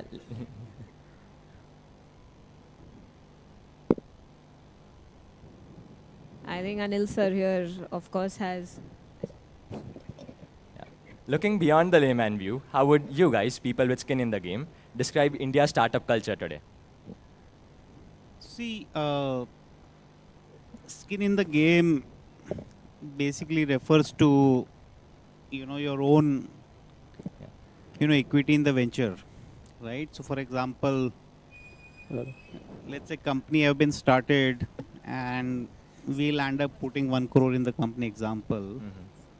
And founders have just incorporated with 1 lakh, there's no skin, right? Tomorrow he has nothing to lose but just walk away. Correct. So skin in the game basically refers to, having your own equity contribution in the company. Need not necessarily need to have a specific quantum, but it need to be substantial that, the stakes are too high for you to walk away, right? And skin in the game need not necessarily has to be money, but it could be, your knowledge, IP, right? You bring in technology expertise, and that's important. And that's basically, have been transferred in company's name, and that's get valued, right? So basically, for me, skin in the game is the stake which is difficult for anyone to walk away when situation is not good, right? Because most of the startups fail because not they lack resources, but the founding team give up too early. So is basically to see that there are all reason for team to continue even if when chips are down. So if there is a skin in the game, the comfort for investor is very high. So, firstly, I was gonna ask, what do you mean by layman view? I'm curious to know what do you mean by layman view? What's your view of the Well, startup ecosystem? Currently, the way I see it is following the VC winter that was in the headlines for a few years ago. Currently, I think it's bouncing back, and it is easier and easier for founders to get into the culture. So, does that affect the quality of startups that are founded, or are they still the same? I think it's good or bad. I think it's varies if there's money in the ecosystem or not money in the ecosystem. I think the VC funding winter was more specific to certain stage of startups. Firstly, it was not really relevant to early stage where Anilji and I usually invest. Right? I think it gets tough for certain startups when there is less money, but the ones that actually have skin in the game, if you put it by the definition, those people who are resilient, they always survive, right? So for us, it's like if I'm looking at 10 deals per day, I would probably be looking at like 2 deals per day, and that's completely okay with me, right? Because people who have to survive will survive, right? Correct. So I think market is a little bit still, I would say, thanda is the word for it, right? You don't, people are not going crazy about investing in startups, and there are reasons for it. There's cycles behind it and all of that. But having said that, we as VCs, we always keep out, we're always looking out for startups that are doing incredible businesses. Firstly, they are doing something interesting, something valuable that would be added to the society, and whatever kind of market there is, there would be people like that, who are strong with their conviction. They know what they're building, and they deserve the money that we put in them. So. Yeah, I mean, well, I'll keep it very short. So when I define like the startup culture today, so again, when you say how's the startup culture, you define it to investors and VCs and venture funding, which should not be the case. The entire startup culture should not be driven by investments as like the North Star. It has to be driven by how good companies are doing. But yes, because of the funding winter, it did bring out the best startups, high quality startups, which are really doing foundational good work. Yes, there's a hard reset right now, and especially in our space, which is the community, edtech sorts of, majority of them have died down. So it does show like who's actually doing high quality work, and like actually with the values of bringing value to the users and the people that it's serving to, that's sort of bringing out. So yeah, it's exciting. The youth and the next generation is actively looking to start something of their own. So it's fascinating. So I would say, but what really matters or should matter is that you have built out something to solve a real problem rather than to get investments. To be a solution not in search of a problem, Yeah. and be a solution to an actually existing problem. And that's a great insight. What about you, sir? Hello. So for me, startup you talk about, like I see it as a solving customers' problem basically. When it comes like if I I'm the one who has started a startup, so we used to see a problem like where is the problem in the market. Coming from a food background where I see like there was a gap between people are not getting affordable coffees. So we started with coffee. The reason behind that was only people used to pay something high fundu money for Starbucks coffee, and there was a filter coffee of 20 rupees. So there was no gap being filled over there. So we tried to fill the gap where the students, like college students are there, then all mediocre crowd who wants to drink the coffee daily. So we have to solve the problem basically. That is all about the startup. Again, coming down to like investors and getting funded. If you're doing a good work, that is more easier. Today, see, and startup is a very nice game if you solve it very fast, because cracking down for us was very easier because we got the market. Correct. The right time the CCD was backed out from the game, so it was easier for us. Today we have 80 outlets, and this game have changed us a lot. Like we have 80 outlets. This is the reason we have went to Shark Tank also. So yeah, there are many other opportunities you can go with. Like I'm not just talking about food industry, but there are tech industries. These investors are already looking out for. So that is my answer. Just to solve the problem. People are there for you. Yeah, that's a great insight as well. Now, what this brings me to is, since both of the founders here are into B2C industries, the question this brings me to is, has the market in India changed since you guys began first? And is it more or less price sensitive since it was back then? I'd love to have founders answer first and then the investor. Hello. So market was price sensitive, I can say, because up till unless you do not have a proper target crowd, whenever you start the startup, you should know what kind of customers you are pitching. If you are pitching like high level customers, you have a ticket size. Like you need to go with that ticket size. If you have the you're coming to the mid market, you have to come with this ticket size. So this is how you enter the market. So coming up with the word startup, as you said. So this is how we tackle it with the price market. So it depends. Like startup, even if you call like a 5-star restaurants, if he only has one restaurant, so we can call it as a startup. It's Correct. not like a well settled 5-star restaurant. Even he's starting, he's looking out for new things. So yeah, that is my answer. Yeah, I mean, the kind of audience that we deal with is college students. So you should change it from price sensitive to free sensitive. So they want everything for free, Correct, especially when we had started. But now it's changing rapidly. You know, we introduced premium subscription, we introduced charging students. So for the value that we give, students do have now like, you know, overall in terms of paying abilities, that has improved for sure. When they see value, they do have those bandwidth to sort of pay. So it has certainly improved from, you know, India being like a Hello, check. free or price sensitive market to now actually paying for if there's value, and even premiums. For instance, when we had started the students community platform, we had given it out for free, but now we started charging, and about 20-30,000 students pay every month on the subscription side.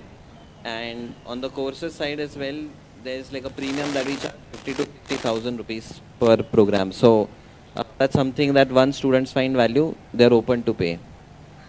Yeah. What about you, ma'am? How do you perceive the price sensitivity in B2C startups which you tend to invest in? I mean, it's a very broad. Hello? No, I can. Yeah, so I think it's a very broad question. I mean, of course, India is a very price sensitive market, right? Everyone knows that. No one firstly wants to pay for anything. Correct. Right? I mean, even if it's valuable sometimes. Yeah. Right? So when you're providing something of value, and then again, value means different things. For example, is the product, I don't know, unique enough or not, right? Uniqueness also is defined very differently. I mean, your product may not necessarily be unique per se, but you have to, of course, brand it and market it in a way that it is, right? I mean, the story and narratives drive the value, and then that drives, your prices, right? You as founders, I think, need to be very, very clear what are you selling, right? Your narrative about your product shapes the narrative of, what and how it will sell and to who. Correct. Right? Yeah. Even for student, student can be very expensive consumers as well, right? I mean, they're not in one age bracket. It depends, where are you selling? There are people who are in private schools, private colleges. They might end up spending more on certain things.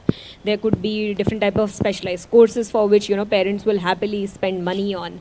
Now these days, I'm hearing that college students are getting more sensitive to, I think, health and lifestyle. They're spending so much on, I think, healthy drinks. They're spending so much money on even fillers and Botox for that matter, right? Something which was unheard of maybe 10 years ago. And those are expensive things, but the whole narrative is that, how do you start taking care of yourself early on, and then they're spending on it, right?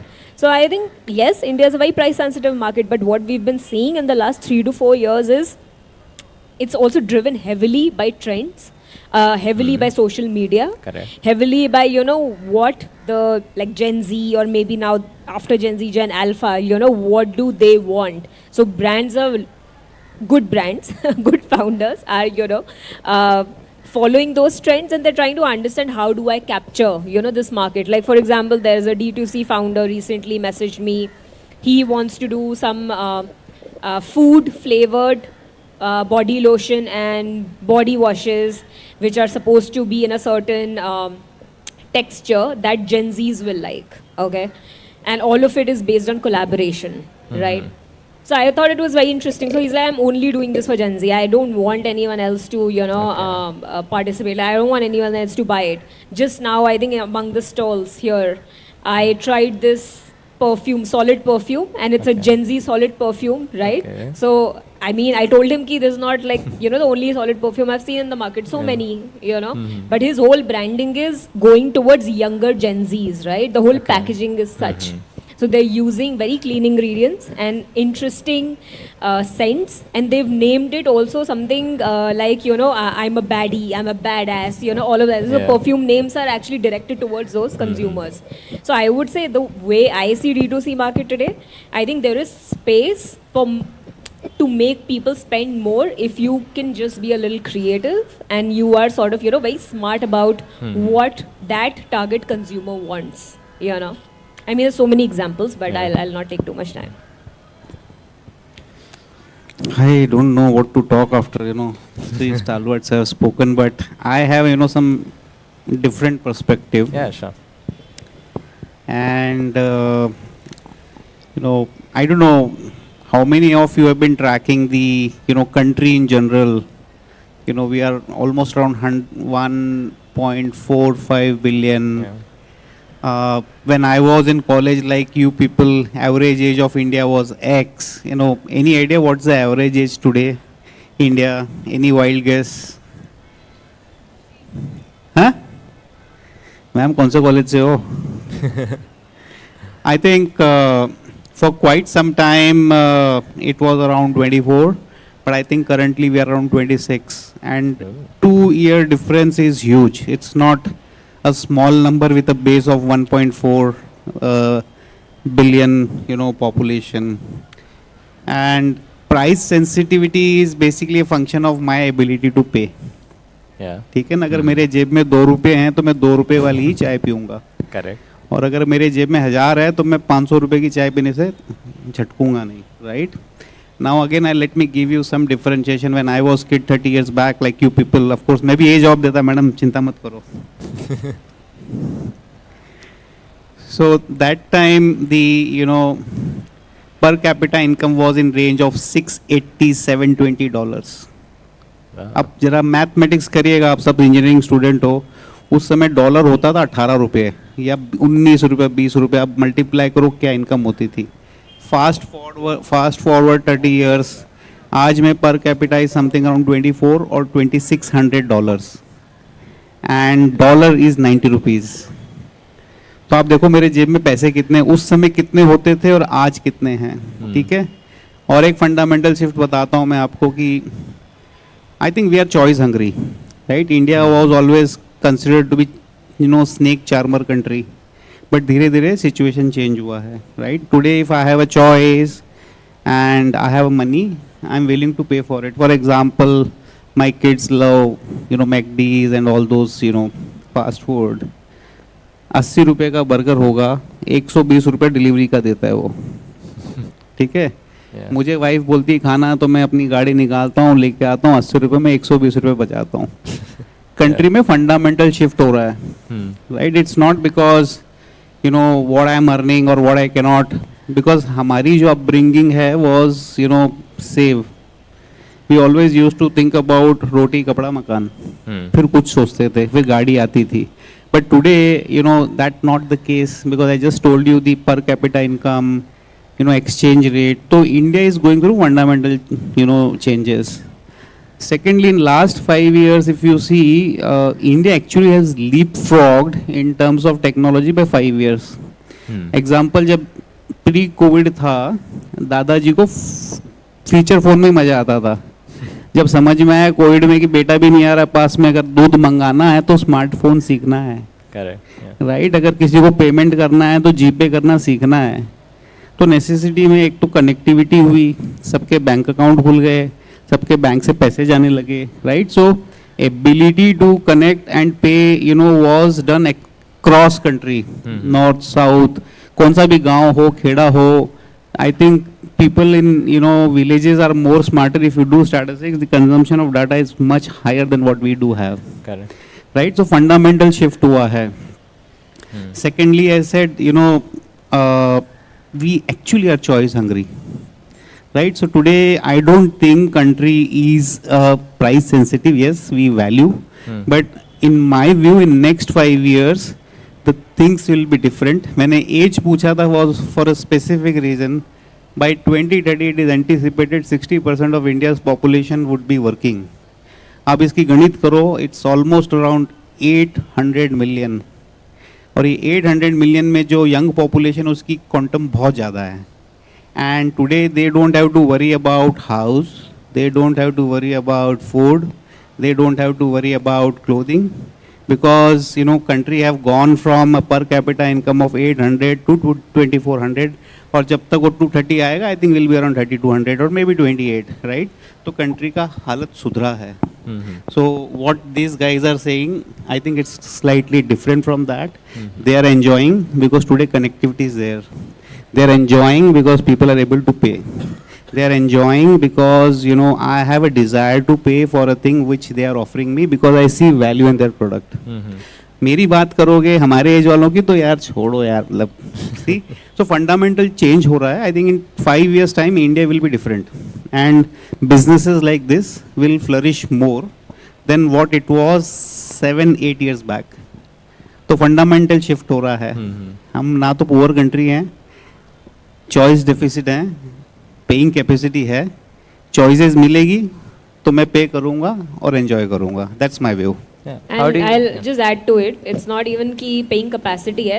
I mean, it's more like कि आपकी paying capacity नहीं भी है, तब भी you're overstretching. Like majority of these, okay, I shouldn't say these young people, but I should say that a lot majority of young people are extending themselves on credit also.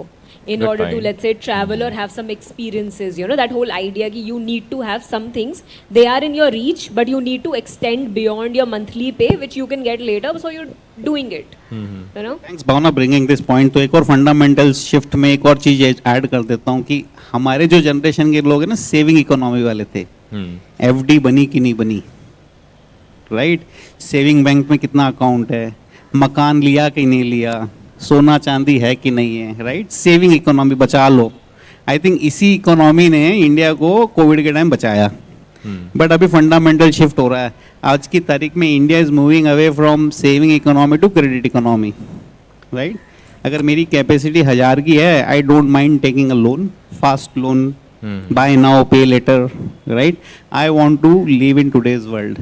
तो India में ये भी fundamental changes आ रहे हैं. And that's the reason we saw lot of measures from central government. I don't know आप लोग कितना फॉलो करते हो इकोनॉमिक को, but last few years there were a lot of measures taken by agencies to bring it to some sanctity. अब वो sanctity आ गई है तो फिर वापस ओपन अप हो गया है. Look at the bank lending rate, look at NBFCs, everybody is flourishing क्योंकि कोई ले रहा है, कोई यूज कर रहा है, पेइंग कैपेसिटी भी है, तो फंडामेंटल चेंज हो रहा है. तो we are going from hard assets to cash flow. So it's not कि हम लोग प्राइजी हैं, चूजी हैं, चीप हैं. नहीं, ऐसा नहीं है. वो टाइम इज गॉन. वो हमारे दादा पापा और हमारे टाइम का. अब हमारे बच्चे सुनते थोड़ी हैं यार. Good point. How do you guys perceive sir's opinion into your answers?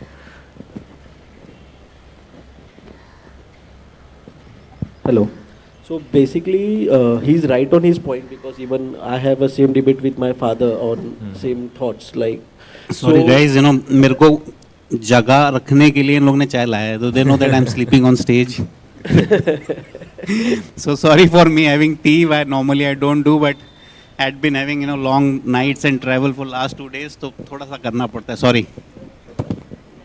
Yeah, so right now you can check the market. So market is very fast. Like as I said, people forget the things very fast. Like अभी कुछ नया आ गया. Like let's consider it as a momos. So आज trend है, कल trend खत्म हो गया. आज इसका ट्रेंड है, आज सुशी आया, आज उसका सुशी का ट्रेंड है, कल खत्म हो गया. Like it is very short. And if you talk about the generation behind to us, like they used to they like something now, they used to take it for the years and years. Today, if you talk about Vaishali dosa, still people are going there. So why? Because people take it as a decade. But right now, what we do, what we are seeing, we are taking out from the foreign countries and we are just implementing over here. We are doing it. We are doing it for a few years. We are earning the money and we are switching to other technologies immediately. So this is how we are taking, we are adapting the new things. Whatever we are seeing, I don't know how future is going to be in for the coming days because AI is there now. Things have been moved very faster. It is taking away the people's job and everything. But I don't know, means it has its good side as well. It has its bad side as well. So yeah, going forward, this is going to be more faster. Just पलक झपकते ही चीजें change होते जाएंगे. तो we never know how the market is going to be. Yeah, so I think completely agree on in terms of the not just spending capacity, but right from what perspective was saving versus now having fun and enjoying. That's what students, and especially the market that we serve, which is college students, are doing, and they don't think twice before spending. Be it and then they're taking decisions themselves. Yes, spending a lot on travel, spending a lot of lifestyle. They just want to have fun. So yeah. That's something that we're seeing as a pattern, and by that sense there's a gap when it comes to, if you see so many D2C products and brands rising, that's one of the primary reasons. Yeah. And before I get into the next question, I'd like to remind the audience, you can scan the QR codes on the seats in front of you to submit questions for the Q&A round. The QR code is displayed back here as well. And you quickly scan that, scroll down, you'll find Q&A for Startup Boardroom. Submit your questions and we'll have that taken in the audience Q&A round. And so moving on to the next one, this is an interesting one, and I'd love for the two panels to take opposite views on this. What's a concept in entrepreneurial ecosystem which investors and founders perceive a bit contrastingly in your experience so far with each other? चलो founders को सुने पहले. Sure. So I'll say a couple of them. Yeah, I sure. mean, I've seen I've built multiple startups now, and I've had so many founder friends. So there was a time, let's say maybe a couple of years back, when startups and founders were raising aggressively. One question was always there कि यार revenue model does not matter. Growth is something you have to aggressively look at right now. बाद में we'll figure out कि revenue burn होना चाहिए. तो that was something which, I mean, 3-4 years back, that was the model. Maybe 2 years before, when they did that, VCs, investors were more around कि यार profitability is not in sight. That's something you should look at aggressively. And we are not funding unless you show like a sight of profitability. When the funding winter was there, now especially a lot of founders that I meet talk, when they are now profitable, there are so many founders that I work with. Although yes, there are different markets, different ecosystems. There's a lot of, let's say, intricacies of it. But now when they're profitable, investors like, why do you need money? You're profitable, you can grow organically. Why do you need the money to grow? And yeah, that's one of the things that, it's a lot about perspective. It's a lot about the type of investor that you're pitching to. But yeah, these are some of the, struggles that we've seen overall, and we've seen across the board with different industries, even with startups who are profitable versus the ones who are not. That we've seen, it's a bit contrasting. What about you, Oswald, sir? Yeah, I see this view as a 2 point of views. Like, if you talk about like startup has two sides. You want to make it as a like your baby, or you have to make it as a profitable and make a bubble and sell it out. So these are the 2 point of views I can say about the startups. So when you treat it as a baby, you start treating like you go into a nitty-gritty of the startups. Like you start working on the product, you start working like you coming and hustling the things, and you don't have figures. Like you're working for like your dream thing. Like I want to create this product and I have to work like day and night. You do not see the timings and everything. And other way around, you look it out as in an investor point of view. I can say like I don't know, madam and sir will be agreeing or not. People in the market still make a bubble as well. It is a number game, we call it as. So people try to play a number game. So they try to make a bigger business. They put down lots of money and they multiply the money. This is a altogether different game. So people do play that as well into this market. So I don't know. I've seen this both the side of these things. So I don't know what are their opinions on this. What about you guys? So from what I perceive, Mr. Saurabh was saying change between growth and profitability expectations at different stages are quite confusing. And Mr. Oswal was talking about the numbers game or bubble forming for exit strategies. What are your insights on all of these? And any additions to increasing changes which founders misperceive? See, it's a very difficult question. I don't know how to answer. If you look at world over statistics, approximately 4% of startups, 4% of not startups, 4% of companies get funded. Right? What does that mean? That 96% of the companies still grow, survive, without investors' money, right? So 4% raise करते हैं. So the ability to invest in companies is very limited, right? अभी कल का figure है कि we have around 200,000 startups. अगर मैं ratio लगाऊं 4% वाला तो you know how it, and actually mathematics कर लो उतना ही होगा. 8-9 हज़ार companies fund हुई होगी, right? Correct. 400 फंड है, हर फंड का आप मान लो एवरेज 5 कंपनी के हिसाब से तो उतना ही आएगा, right? Now every company has life cycle, right? Somebody invest at the very seed states in, भाई साहब के पास में आइडिया है, मैंने पैसे लिख दिए, I know the possibility of success is very limited. अगर होगा तो रॉकेट होगा, नहीं होगा तो it might even not see the light at the end of the tunnel. So we need to understand at what stage you are of your business.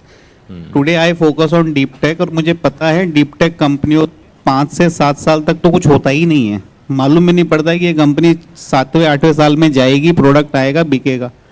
तो cell होना ही नहीं है 8 साल में, तो क्या तो प्रॉफिटेबिलिटी देखूंगा और मैं क्या ही सेल्स देखूंगा, right? At the same time, if I am on consumer side, जहाँ प्रोडक्ट हॉट केक कैसे बिक रहा है, एक्सेप्टेंस है, तो it is an fair expectation from investors कि भाई कहीं तो प्रॉफिटेबिलिटी दिखाओ, right? Like you can't just keep building your stories bye distributing free, because जब आपने फ्री दिया है तो सेल्स नहीं है, करेक्ट, राइट? सो अगर वो सेल्स करोगे तो एक्सपेक्टेशंस है कि आपको प्रॉफिट दिखाना पड़ेगा. And secondly, you know, today India is not known for great exits. So exit story बनाने के लिए the story has to be worthwhile, right? For example, if I talk a crap, nobody want to sit here and listen to me. It has to be relevant. Everyone has their own expectations, right? As long as their expectations are met, they will be here intact for 1 hour. The moment लगाना खराब हो रहा है, sideways निकल जाएंगे, right? तो normal layman term पे है. Similarly, when investors are putting money, there are two category of investors. One खुद का पैसा है और दूसरा दूसरों का पैसा है, राइट? आप भी म्यूचुअल फंड में पैसा डालते हो, इसी होप से डालते हो कि वो फंड मैनेजर आपको रिटर्न देगा. यहाँ कोई पैसे नहीं लगा रहा है कि मेरे पैसे डूब जाए. तो भैया एक वीसी जब स्टार्टअप में पैसा लगाएगा तो यही माइंडसेट रखेगा ना कि पैसे बनाने हैं. तो पैसे तो जब बनेंगे जब कंपनी में या तो प्रोडक्ट आएगा या फिर प्रॉफिटेबिलिटी आएगी. So I am not against losses. In fact the category where we fit in, we will always fund losses. तो मुझे लॉसेज से प्रॉब्लम नहीं है. I think it is, you know, team's ability to come out with a product which actually can go like a rocket. उसमें भले 2 साल लगे 3 साल लगे, लेकिन अगर वो आप इफ लिम्पी कर रहा है, चल ही नहीं पा रहा है, उसके मान लो हमने शुरू किया है, there is a kid who was in class 10, वो ग्रेजुएट होकर कुछ नया बना के निकल गया, राइट? सो वैसे भी केसेस होते हैं. For example, imagine you know, we are talking about Flipkart और we are talking about Amazon, right? जब ये दोनों कंपनियां बनी थी उस टाइम पे अपना जेप्टो तो बेचारा स्कूल में होगा, करेक्ट, है ना? शायद 5th 6th 7th ग्रेड में होगा. He is a drop out, she is successfully doing it. So in certain businesses you need to maintain the pace, नहीं तो पीछे छूट जाओगे. ये स्प्रिंट है, right? Whereas in case of product led company where you are building cut through technology, then I think you can have a longer period. So these are my views, and these views can keep changing every second minute. So मतलब मेरे अभी दिमाग में जो आया उनसे सुना, मैंने बोल दिया. But I think investors are not against anything, but you also need to be, you know, aligned with the prospect of, you know, investors' objective. Yeah, so I'll just add something to what Anilji was also saying. I think just to get the basics right, venture money is not for everyone. It's not for every business, right? Not every money is equal. Correct? सारा businesses को एक type का पैसा नहीं मिल सकता, ठीक है? Every business is very different. So when the debate is about growth versus profitability, firstly आपको एक फाउंडर को अपनी कंपनी कैसे बनानी है, ग्रोथ करना है या प्रॉफिटेबिलिटी दिखाना है, वो एक्चुअली फाउंडर के हाथ में होता है mostly, right? You know what kind of company you want to build. VC money you should take when you want to go on that rocket ship like Anil ji was saying, which is की crazy growth दिखाना है, right? So usually that happens for certain industries, certain products. It's not possible in every case. Like deep tech में वो नहीं होता है. The idea is कि 5 से 7 साल में डीप टेक में वो पता चलेगा कि अच्छा इधर से वो रॉकेट शिप बन भी रहा है कि नहीं बन रहा है, राइट? बट डीप टेक ऐसा सेक्टर हो जाता है जहाँ पे आपको इन्वेस्ट करना ही पड़ेगा, because without investment nothing will happen there. It is different for D2C, it is different for SaaS, it is different for EdTech, it is different for finance, and it's different for every other category, right? तो profit करना ही नहीं करना है. Majority founders will say हाँ हम नहीं लेते आज पैसा, हम प्रॉफिट रख सकते हैं कंपनी में. But the moment you take money and then you have to push for that distribution, when you have to push open, मतलब तुम बहुत तेज़ी से धक्का मार रहे हो, राइट? वो ऑर्गेनिक नहीं होता है, everyone knows that, right? But उसमें आपको लॉसेज होंगे बट आपका ग्रोथ होगा बहुत ज़्यादा, right? But that is again founders choice.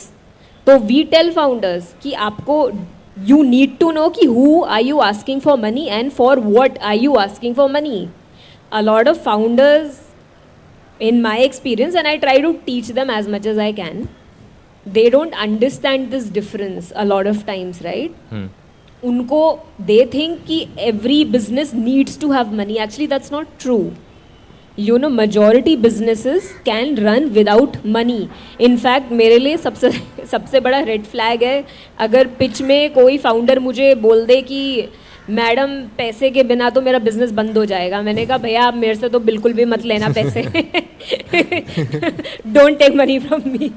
You know, because if as a founder you tell me that you are building such a business that will die the moment there is no external, you know, fusion of money. So I will again think of this statement in context. So I can understand that, let's say if it's a R&D focused startup where, you know, just a deep tech, again it's an easier example for me to take. आपको 3-4 साल research करने में ही लग जाता है, आपका product भी बाहर नहीं आता. करेक्ट. राइट, उसमें आपको पैसा चाहिए ही चाहिए, आप बिना पैसे के नहीं कर सकते हो रिसर्च. और इंडिया का अनफॉर्चुनेटली जो रिसर्च इकोसिस्टम है, इट इज़ अंडर फंडेड. सो वहाँ पे प्राइवेट मनी का रोल आ जाता है. राइट, बाहर अगर आप जाओगे, चाइना में जाओगे, यूएस में जाओगे, तो वहाँ पे research is heavily funded by military, by government. Right, that is not the case here. So unfortunately like some industries जहाँ पर गवर्नमेंट का बहुत ज़्यादा पैसा होना चाहिए, उधर थोड़ा सा कम है इंडिया में. सो ऑफकोर्स वहाँ पे प्राइवेट मनी की ज़रूरत होती है. But then there are sectors जहाँ पर आप डे 1 पर बेचकर अपना वैलिडेशन ले सकते हो ना. D2C is that sector. Correct. ठीक है ना, आपने कुछ बनाया और आपने बेचा एंड आपको डायरेक्टली अभी आपको आइडिया आना शुरू हो गया कि आपको डे 1 पे रेवेन्यू आ रहा है. आपको डे 1 में बताइए कि कहाँ पे यू नो क्या बेचना है, किसको बेचना है, क्या मार्केट है, क्या एक्सेप्टेंस है, and all of that. And based on that we can give you more money. Right, several examples, so many examples I can give. So point ये है कि अगर इन्वेस्टर कोई चीज़ कहता है, so it's always in context to what industry they are looking at, right? And also investors also, we as people also learn a lot, right? There was a trend couple of years ago कि जब China से पैसा आता था तो it was like कि जो China में चला वो मॉडल हम इंडिया में ट्राई कर सकते हैं. तब उधर पैसा जा रहा था, अभी यूएस का पैसा ज़्यादा आ रहा है. So market is very dynamic, so a lot of people here who deploy money are also looking at that. And दूसरा जो अनिल जी ने कहा बिल्कुल सही चीज़ है कि लोगों को आप वीसी समझते हो, बट आपको पता होना चाहिए कि VC money is a specific instrument which is an investment instrument. Investment मतलब कि आपको कोई, आप किसी का 1 रुपया लगा रहे हो, आपको उसको 10 करके तो दिखाना ही पड़ेगा ना. Expected return. तो growth has to be exponential. ठीक है, और वो भी क्योंकि ये इंस्ट्रूमेंट का एक साइकिल है, मतलब हमारे पास 7 ही साल है वो करने के लिए. 7 years में आपको कुछ रिटर्न देना है, तो there is a lot of pressure on the people who give you money. So hence I every time a founder comes to me, मैं पहला क्वेश्चन ये पूछती हूँ, आपने खुद का पैसा कितना डाला है इस कंपनी में. If you are a very young founder, अगर आप कॉलेज में हो तो आई अंडरस्टैंड कि आपके पास कोई सेविंग नहीं है, probably you can't put money. Even though school college के बच्चों के लिए भी कभी कभार कुछ ग्रांट्स होते हैं, कुछ प्रोग्राम्स होते हैं, बाहर फेलोशिप्स होती हैं. But if you are someone who's coming with 5 to 10 years of experience, it's a fair question to ask कि आपने how much of your own money did you put before you come to us. Then दूसरा है कि आपने अपने friends family से पैसा लिया कि नहीं लिया. आप चाहते हो कि मैं conviction दिखाऊं business में, आपने अपने आसपास वाले लोगों का conviction लिया कि नहीं लिया. So we also try to judge कि ये founder जो बोल रहा है वो like are they doing what they you know are asking of us. And these are just several things that we look at, right? So I just want to say कि ये जो generic statements है, like you know, they come with a lot of context and experience. I will just add up to the madam, like as madam said कि startup actually she is right on her point कि ज़्यादा पैसा लगता नहीं है startup करने के लिए. If you have ideas, if you have few money, you can do the startups. But what further things are required, because startup तो हो जाता है, सब चीज़ें हो जाती है, but when it comes to like funding or I can say investor or partnership, so India specifically India needs more strategic partners.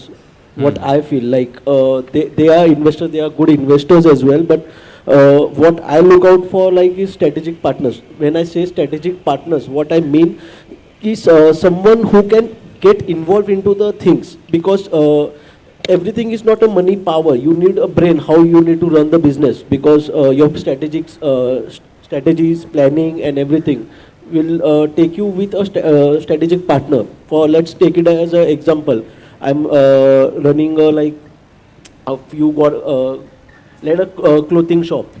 So I need to do it in the X. I need to tie with a very bigger brand who already have a 100 outlet. So on a go, I will be opening on a day like a 100 outlet. So that will be like a strategic partner. He can give me a help on that side. See, always giving a money help is not the help. So this is how I feel like strategic partners are also important. I hope she agrees on that thing. Thank you so much. I mean, I don't think I ever implied that partners are not necessary or investors are not necessary. They are necessary, and for different businesses, different requirements. Yeah. So what I take away from this is what Mr. Mangalurkar mentioned, that changing dynamics of expectations. I think what ma'am was trying to add, the counterpart to your side, was clarity of founder's vision to the program as of currently. But, and again, before I move on to the next question, feel free to submit your questions for the audience Q&A round.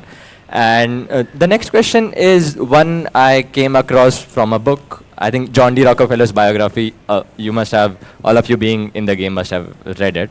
And he kept saying, it is not the intelligent competitor that hurts you, it's the silly competitor that hurts you.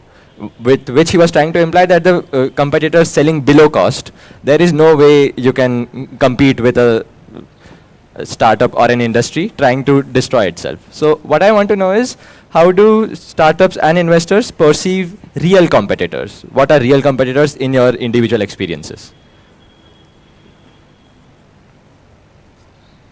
Yeah, so, yeah, definitely what matters is the capital available and access.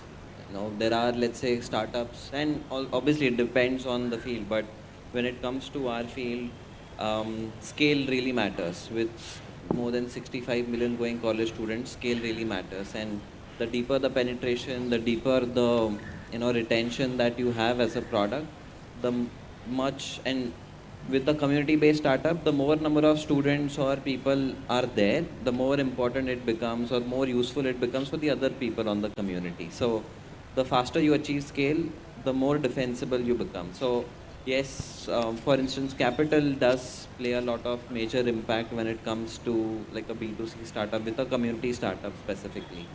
And in terms of a competitor, that's one of an important play. And but then what also happens, so for example, we've had companies who have raised at least 5 to 6 million, but they died in about couple of years because it also meant that there's a pressure of moving fast. When you raise a large capital, there's a pressure of moving faster.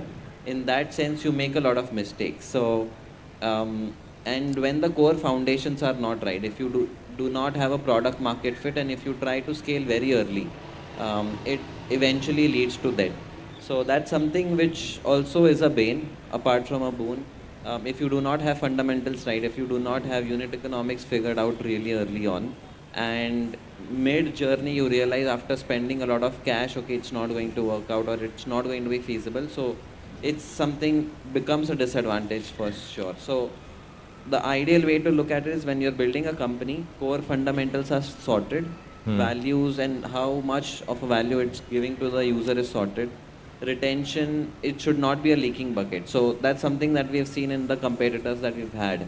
They spent a lot, they've like onboarded a millions of users, but all of them went off because retention wasn't strong. So yeah, capital does matter, but what really matters on top of that is the value that it brings the startup to the users that it has. And where do you identify the niche?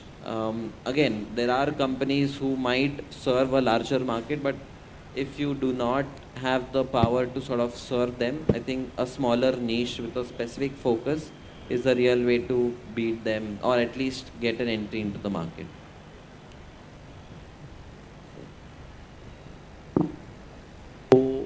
For the word real competitor, I will say like it's a very best example for us because when we started into the market, so see, the day you start the business, you should always you should know your goals. Who are your competitors? Like just write it on a paper. These are my 3 competitors, and you have to achieve that goal. In between, you will get lots of hurdles. Like hurdles, if I say like there will be small competitor coming aside you, they will be tickling you for the things like I will sell cheaper than you. I will show you like things are there. If you open 10 outlets, he will open 3 outlets. He will try to burn your money over that things. But if you know your goal, things are very clear. You know your strategy.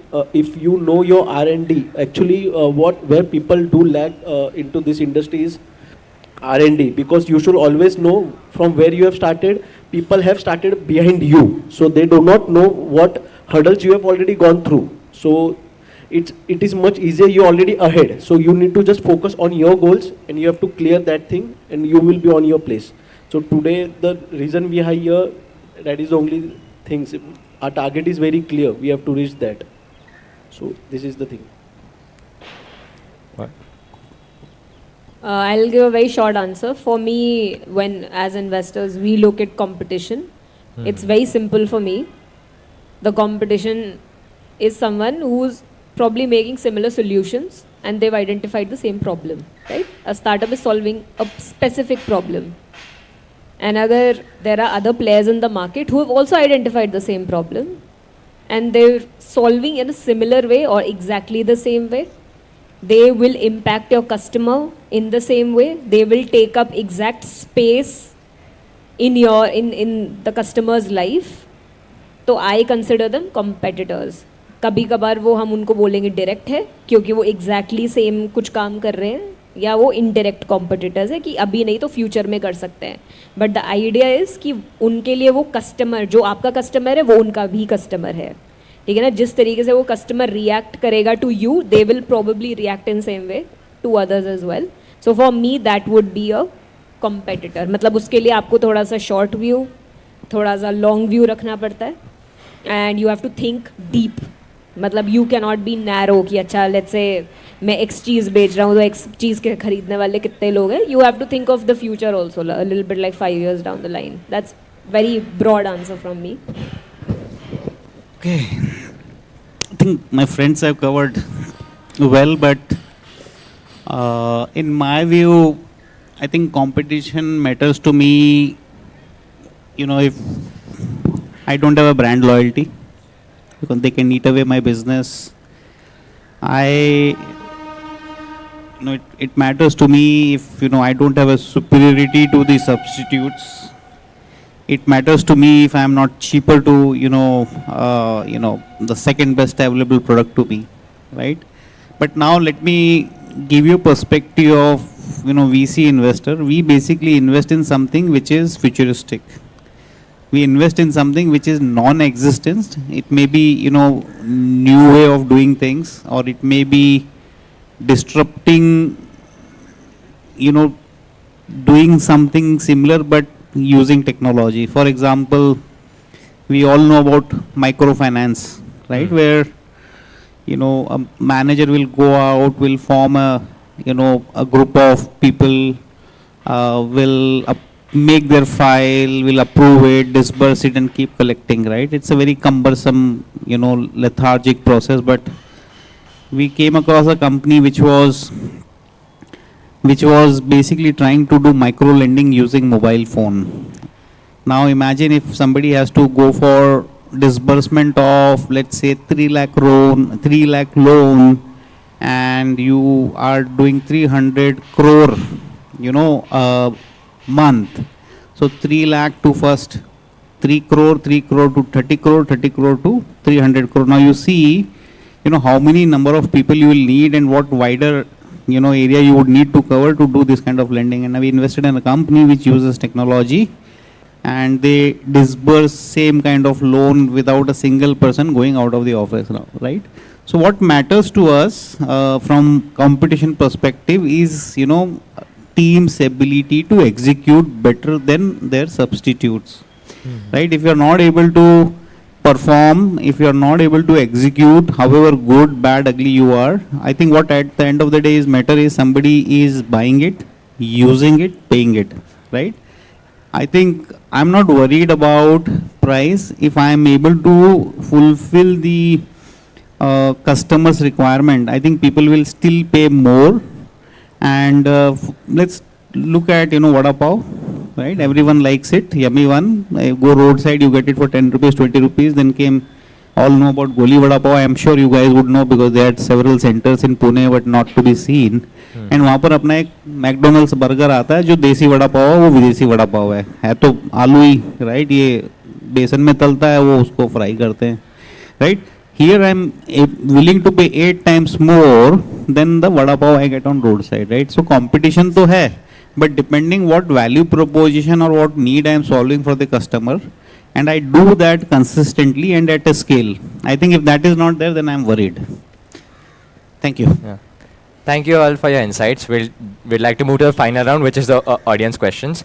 And the one question I see repeatedly coming up is about the quick commerce industry.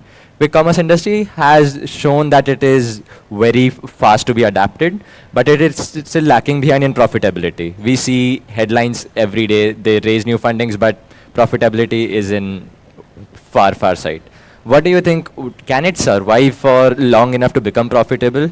Because we have seen examples in US where there was similar companies which were adapted by the younger audience, but they did not live long enough to become profitable. Do you think the same would happen in India's culture, or are we headed on a different path?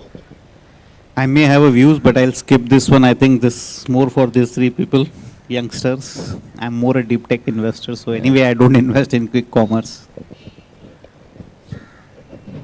I mean, like, I don't have so much insights when it comes to quick commerce, but I mean, I can share like personal experiences wise and overall insights from some of the founders who are building in the similar space.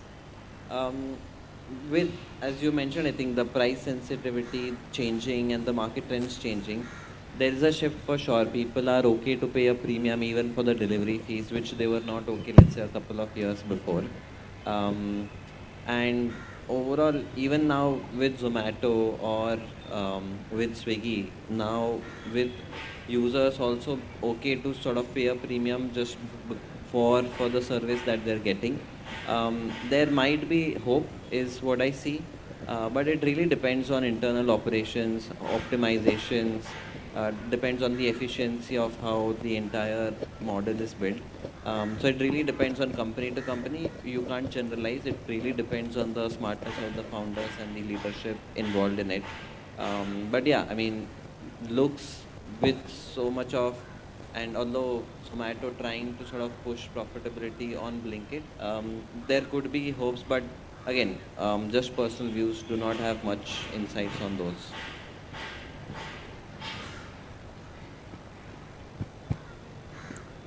Coming to a quick commerce, like the best example is Blinkit. So we are sitting over here, we need something, we just like on a click, in 5 to 10 minutes we get the things in the hand. So this is kind of very risky on other side as well, not just looking out to profitability or something. Human is risking his life over these things. Like I personally I have not been involved into these things, because I have got these kind of things like, you need to make pizza in 10 minutes. I said, sorry, I cannot make it, because the things you can get in 5 to 10 minutes is a frozen thing, because he needs a travel time, he needs to make a fresh food. So you cannot, chalo, let's consider if you give even a frozen food, heating time at least we need it, for delivering we need the time. So this is not possible in a realistic way. But what people are doing is like, people don't know the background of what the things are happening right now. So there are two sides again, I can say, for quick commerce.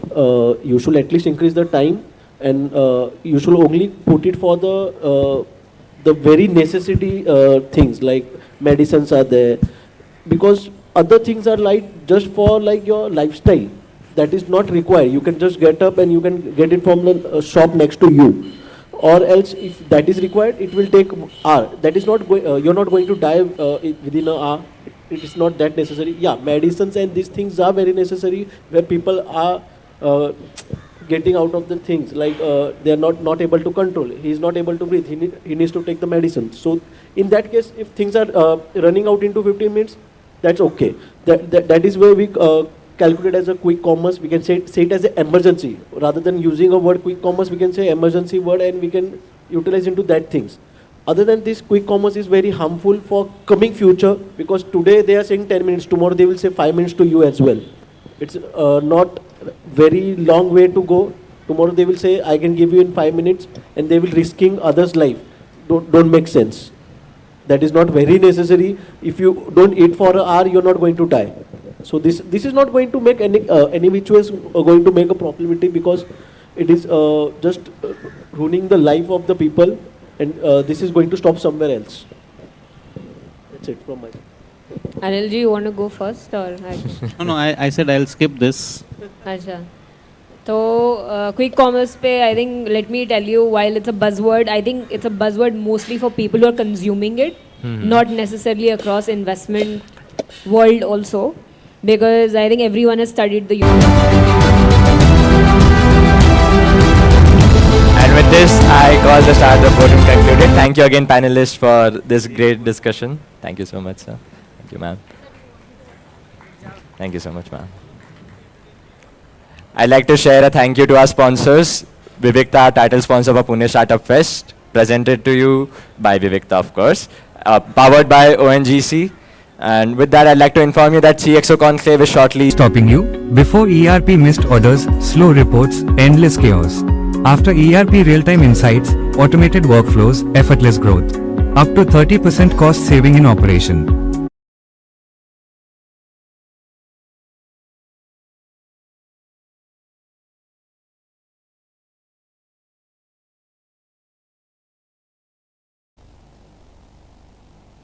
Check, check, check, check.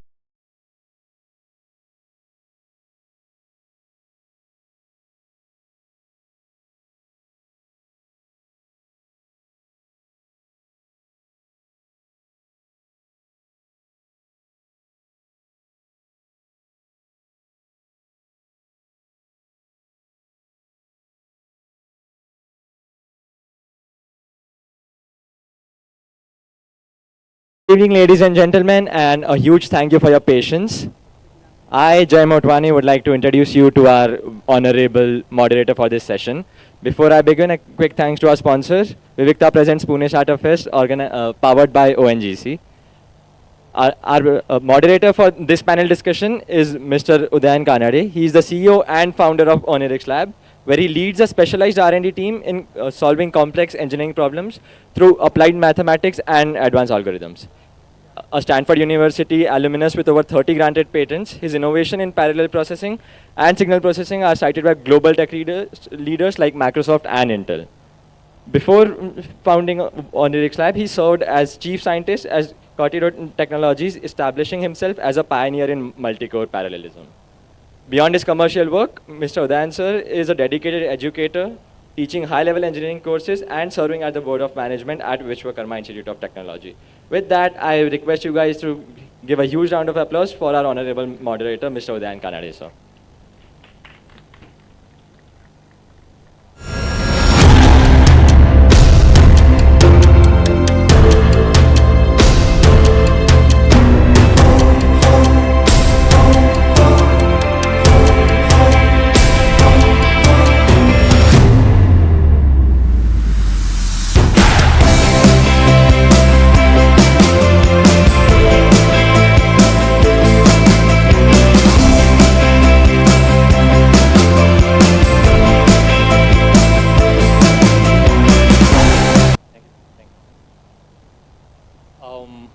Hello everyone, how are you?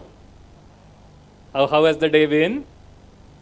Okay, so we are going to have a quick CXO summit, and you'll see what it means. Hopefully it will be enjoyable for you. I'm going to ask a few of my colleagues on stage. The first one I'll call is Mr. Vamsi Krishna Edamaraju.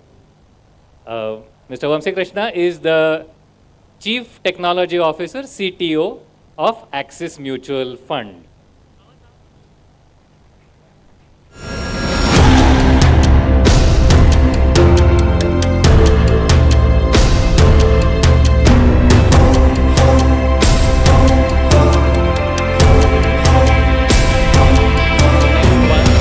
Mr. Devendra Singh Rajput, who is CBO. We'll see what that means. CBO of Indira IVF.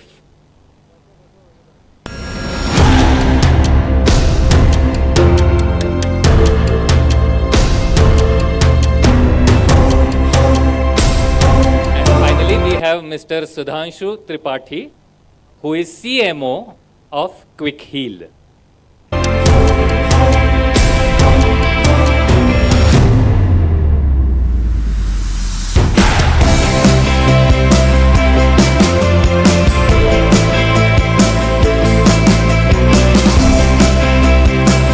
big round of applause for everyone once again. And thank you for joining us. And please take your seats.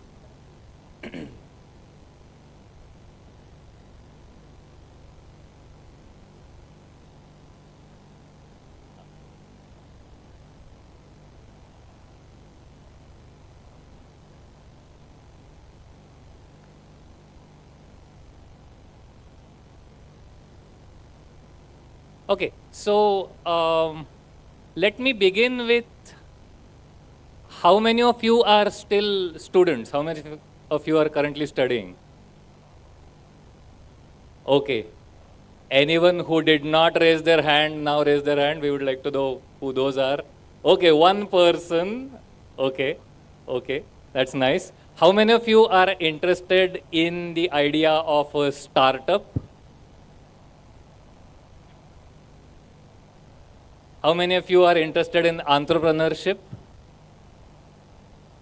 Almost everybody. That's very nice. That's very nice. We hope today to say something about startups and entrepreneurship, even though most of us are from more of a corporate background. So you have had lots of events throughout the day. So this event is like, the big bosses telling us how things happen when the startup has grown a bit and become more corporate. I'm going to invite all my friends on stage to first speak one by one about their own experiences and their own role, and then we'll have a discussion after that. Okay? So the first person I will invite is Mr. Vamsi Krishna. He is the CTO of Axis Mutual Fund. How many of you know what CTO stands for? What does it stand for? Chief Technology Officer. Very, very nice. So we'll let him tell us about what a CTO is, what the role of a CTO is, when should a startup acquire a CTO, and his own experiences in, reaching the stage of being a CTO. You can sit and speak. I'll just. Yeah, I think I'm losing a cross section here. So let me do a standing job, right? So quick intro. My name is Vamsi. Much longer name. Those of you who follow the James Bond joke, my name falls into that bucket.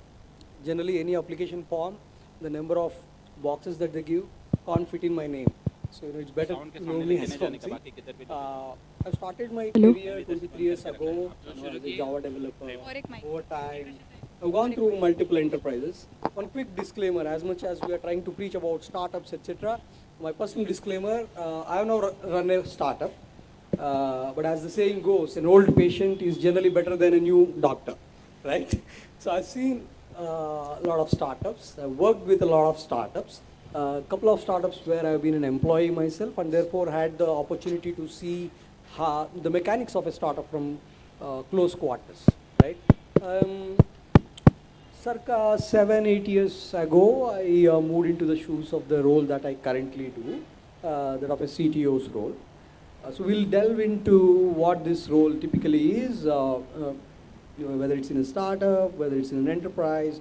The key difference being in a startup, generally it's the co-founder who also doubles up as a CTO, right? There are a chunk of folks who are doing it together, let's say 3-4 people co-founding. One of them has a stronger bias towards technology and deeper interest, and therefore, runs as a co-founder CTO material. Somebody else could pick up the sales heaviness. Somebody could pick up the finance, accounting, investor relationships, etc., while there is somebody who is front-ending as a face of the organization. So this is the typical structure, if you agree. But in an enterprise, in a corporate, it's fairly different. There are multiple departments.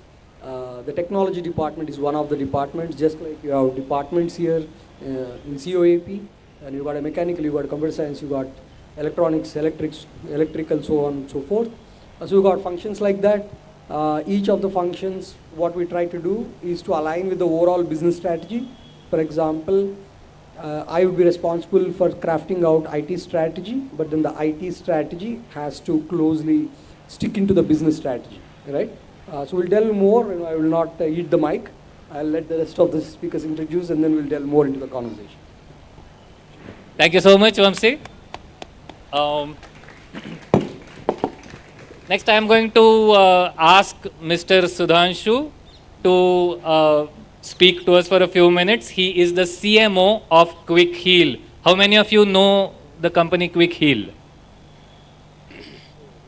Nice, nice. Don't be scared. I mean, they're raising one by one. It's like everyone else seems to be. Yeah, we won't give you like a 5-mark quiz or something. How many know what a CMO is? CMO. What does the M stand for? Short work. Marketing. Okay. What do you think is marketing? In one word, just shout out. Anyone? Awareness. Okay. We'll let him answer whether that's right or not. Awareness. What else?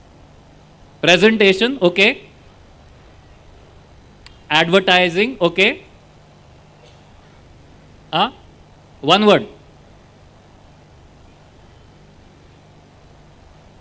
Okay, cannot be described in one word is the answer from one lady here. Okay, okay. So please welcome Mr. Sudhanshu, CMO of Quick Heal. Thank you, Udyan. Am I audible? People on the back, are we kind of having a relevant conversation here? I think a couple of questions that Udayan asked, he talked about your area of interest. You all talked about an interest that you have either in a startup or becoming an entrepreneur. Now, when Vamsi talked about the tech stack and how he kind of manages and drives it, that is one core thing that nowadays when you're looking at business going digital, that's one of the founding blocks. Similarly, I think Udayan has not talked about himself more, but when he talks about the vision and mission and how do you take it to the next notch is where a CEO comes in picture. And when we hear Devendra speak, he will talk about the core business. But when you have an idea, when you have a product or a service that you want to take it to market, that is where marketing comes in picture. And that's my core role of taking that product or service to the designated set of customers or potential users. Now, that is what marketing does, and I was amazed to look at the response of how many of you know about Quick Heal. Quick Heal is a 30-year-old brand. It traces back its genesis with the birth of antivirus as an industry globally. Now, given that if I look at your median age, will be around 22, 21, I don't know, I don't want to take that guess, but that's heartening to kind of know that the brand is known to you in whatever form and shape, but that's kind of gives me a lot of comfort in terms of the kind of effort the marketing teams would have done over this period. So I'm just self-applauding myself. Now, I'm Sudhanshu Tripathi, bring close to 2 decades of experience. I did not start as a marketing professional. I started as a strategy consultant, did it for close to 6-7 years, got into core business of sales, and then transitioned into marketing. And why I did so? Because when you look at strategy, it's more on sitting on the other side, talking about what the market is, how the market should behave, what should we be doing. But when it comes to marketing, it allows you to implement, execute things on ground. And when you do it, you are able to kind of take things to action what strategy proposes. So I wanted to experience that entire value chain, and that's what kind of helped me transition from being a strategy consultant to a marketing professional. Now, how I see marketing, and especially in the context of a business, context of a startup, I think before this, you had a pitch session, you were looking for investors to invest into certain ideas. Now, when they invest into that company or a startup at a particular valuation. Now, how do you kind of determine valuation? There are different methods, but a very simplistic way of determining valuation for an enterprise who is looking to raise funds or hitting an IPO. There are different ways to kind of raise funds. And when you do that, your valuation is a function of your profitability into a multiplier. That multiplier is the magic, because profitability takes a lot of effort, and I think when Devendra talks about how he ensures that the business continues to be profitable, it's a very hard effort to ensure and grow profitability. But when it comes to multiplier, it's the soft aspect. Now that constitute of the contribution from brand, from the quality of management, the team you have, and that is where marketing plays a crucial role. Apart from taking your product and service onto the market, it also helps you increase your valuation. We'll talk more as we kind of take a lesson from others on the panel. So I thank you for being here. Thank you for listening to us, and hope when we get into a conversation, we are able to highlight certain things from areas that you want to know. So thank you. Thank you so much, Sudhanshu. I hope that all of you who are interested in entrepreneurship are learning something from all of these panelists. I am also hoping to learn a lot, because like you, I am also hoping to be an entrepreneur, though I have been for some time. So I can still continue to hope. The third person we will welcome is Mr. Devendra Singh Rajput. He is CBO of Indira IVF. How many of you know the term CBO? Okay. The only person who raised their hand is also the person who is not a student. So students के course में नहीं आया अभी तक CBO, I guess. What is?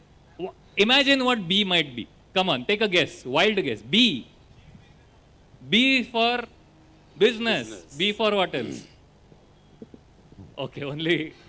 Did he get it right? Yes, yes. He's 3 right. marks for you. Very good. Okay. So, yes, Chief Business Officer of Indira IVF. It's a very unique business as well. It's a business that has scaled very well in the recent years. And he has a lot to do with scaling businesses. We'll hear from him. Right. So, good evening, everyone. So, how are you all? So, I am feeling very enviable, as these are very young kids. And I want to, if God allows me, I will reverse the clock by 25 years. I want to be like you. But today I would like to share a few of my insights so that you can achieve your objectives, you can become entrepreneurs, you can become startup leaders. Some of you might become business leaders in your roles, right? Because you are quite young and you are learning in such a prestigious institute, right? Which might be in top 10 in India, is it right? So I must congratulate each one of you that you are part of such a illustrious and very, very reputed institute. So you should make best out of this learning, right? You should spend maximum time studying here, gain your skills, gain a lot of knowledge from here, right? So you should thank God that you are one of the fortunate students which are studying here in COAP. So coming back to what Chief Business Officer means. So I handle P&L. P&L is profit and loss for the organization, right? So I wear a multiple hats because a P&L leader has to work cross-functionally. So he has to work with the business, sales, operations, as well as IT, marketing, right? So you need to lead the entire team, right, to deliver desired results, because as an organization we have objectives, right? So we need to reach so much of revenue, we need to have so many of the clinics. In our case it is clinics. So in India we operate 175 clinics. So we are relatively a new age business, right? So earlier this IVF business was never existing 20 years back. So this concept has come very recently, right? So we support the expecting parents to get the child, right? So that is our role in the healthcare. So as a chief business officer, I look after profit and loss. Then we also have run our own pharmacies. So we have a long chain of supply chain. So we need to ensure end-to-end supplies are ensured, how our customers are satisfied, how we can meet the emergencies on time.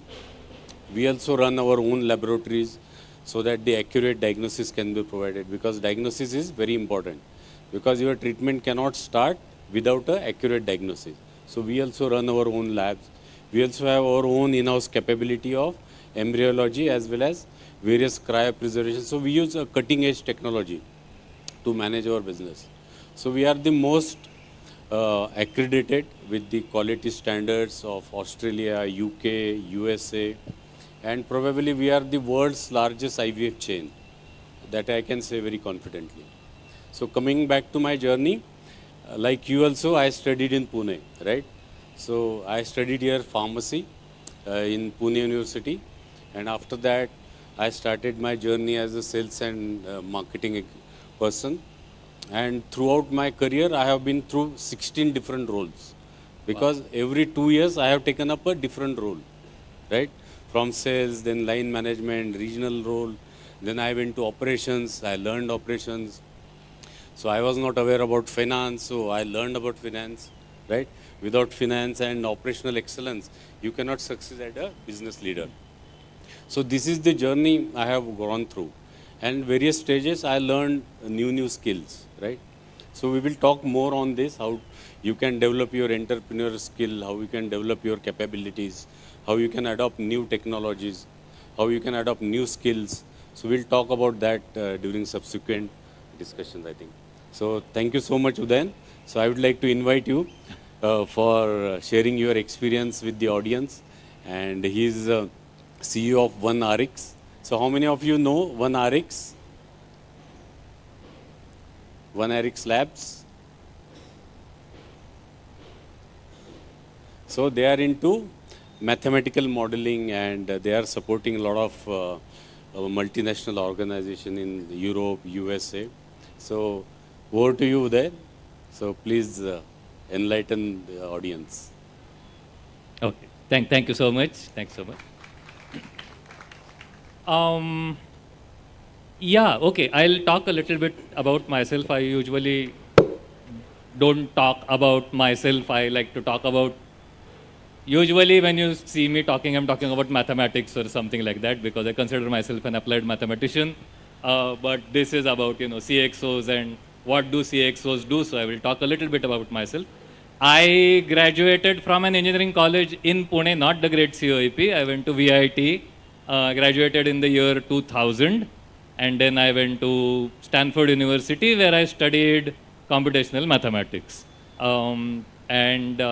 After Stanford, I came back to India immediately. That was a strange step at that time, but I didn't think it was strange. My friends thought it was strange. And then I joined what today we will call a startup. The word startup wasn't really famous at that time, so we just said, hey, let's do something. So I and a friend of mine said, let's do something, and then we did something. That went on for 5 years. So 2001 to 2005, I was chief scientist of a company that created a early technology for what is now called GPU and GPU programming. None of these words were invented then. So, we were some of the pioneers trying to do that. Of course, we were too early to the market. There is such a thing as too early to the market. And our technology didn't really become famous. Other technologies, of course, did become famous. Our core thesis may not have been wrong, but how we went about it might have missed the mark. But we had created a great team. And so the first company that I was chief scientist of got acquired by Motorola. Motorola itself got acquired by Google. Everything eventually gets acquired by one of these 4 or 5 companies, I guess. So that happened. In parallel, I started the company that I still run, OneIRX Labs, in 2005. That was a company that was started on the basis of, I am a computational mathematician or an applied mathematician. I love to do applied mathematics, and I wanted to do applications of mathematics for various industries or just for various things. I love to do it. I wanted to do it. No one seemed to be doing it. So I couldn't find somewhere I could join. And so I started this as my second venture, that no one seems to be doing it, let me do it. And so, you know, it was, at first it was just me and another engineer doing what we love. And then some other people joined, some other customers came in, things kept on happening, kept on growing on its own in what's called an organic manner, okay? Sometimes maybe like 4 years ago, right around the time of COVID, an inflection point came in our organization or business. Have you heard the term pivot? Okay. So pivots can sometimes happen because the market shifts. What happened? How did the market shift in 2021? We'll talk about it later on. It's a big market shift. What has happened in the past 3-4 years, which is a big market shift? Oh yeah, COVID of course, but something else. Yeah, COVID is a big market, was a market shift. Now it's gone. What is still remaining here? AI is a big market shift, and that caused, you know, strange consequences. What we were calling computational mathematics suddenly started being called AI. Now the problem we are faced with is, should we also call ourselves AI, or should we continue to call ourselves this? What do you think? Which is the correct answer? Call ourselves AI? What do you guys think? Just call ourselves AI? I mean, you are biggies, right? I am still a startup. I would say the contrary. No. Oh, there's one person saying that I shouldn't call myself AI and keep calling myself computational mathematics. Go ahead. You should say, you know, 1IRX computational whatever, an AI company. Oh, 1IRX computational mathematics and AI company. For those uninitiated about computational mathematics. Interesting. Because AI has been an overkill, right? You know, people who have never been an AI company have started branding themselves as AI now. So there is a fatigue. There is an extreme fatigue, and you know, we generally think it's a lie. See the problem. If I call myself AI, everyone will think generally it's a lie. No, I think I don't know if the generation understands, but you know the 70mm screens. There was a time when everybody used to call themselves 70mm, you know, and the theaters were not 70mm actually, you know, but they would say it anyway, you know, because nobody understood what 70mm was anyway. You know, what is 70mm? 7 centimeters. What does that mean? The screen is much larger. You know, so what exactly was that? Nobody knew. So everybody used to brand themselves 70mm. So I think that's happening in a parallel world with AI. Oh yeah. We are the 70mm of this generation. I don't think anyone knows what 70mm is. It's the 4K HDR of our generation. Okay, 70mm is actually the size of the width of the film that goes into projectors. Don't worry about it so much. See, you don't have to declare our age this directly. No, they have calculated by now. Okay. By now they have calculated. Okay. Go ahead. So let me finish my story then. And so 3 years ago, we were in this dilemma. Should we call ourselves AI or not? And we realized that whether we call ourselves AI or not, what we have been doing for 17 years till then is going to become harder to do. Why? Because people with deeper pockets and better ways of doing marketing are going to enter and make life difficult for us. No one was paying attention to us, and we were doing our merry things, feeling happy. This is called a lifestyle company, by the way. You are always in profit and you are enjoying yourself. The company is for enjoyment. My passion is mathematics. I do mathematics. I enjoy myself. I make a good amount of money. Everything is going fine. You know, I don't try to be like a $1 billion company. There's no need. I'm already happy. What's the need for $1 billion if you're already happy? Anyway, so 3 years ago that happened, and then we said ki boss, kuch to badalna chahiye. And then, of course, at that time, because everyone was suddenly into this thing, we got a lot of offers to acquire also on their own. We didn't even go out and look. We got a lot of offers to acquire us. And trust me, they were good offers. And so there was this dilemma. We could just, become part of something. And that would be a good thing. Do it for a year, few years, have enough money, enjoy life. And we, the founders, could have done that. That's supposed to be the exit anyway. That's a good thing to do. But then at the same time, we hit upon something that again, after 17 years, we felt passionate about. We are going to talk about passion a bit, all of us. That we felt passionate about, and we felt that, oh, this thing really needs to change. And then from 3 years ago, from 2022 to right now, we tried to execute something which is a very new kind of technology, which we have felt really passionate about, which has been really hard work. Usually we solve customer problems. We do new mathematics in like 6 months at a time, right? We have, our company has done 200 mathematical projects, 50 patents granted in various countries around the world, so forth. Now, and still, this company full of scientists spent all the money they had doing some technology for the next 3 years, which is going to come out 3 months from now. I will not tell you today about it. Keep watching LinkedIn to find out 3 months from now what is going to happen. So this kind of navigation, this kind of pivoting, trying to figure out what to do next, and sometimes it can be a completely different identity. I thought I am a lifestyle company, I am already happy. But now I am a passion-driven company, and for the first time, as a startup founder, with these kids, I am really looking forward to understanding what is marketing, what is business, and what is technology. Well, I know a little bit more, but what these things are, things that I never cared about because the thing was already successfully running on its own. So, and I wasn't worried about this hyper marketing thing.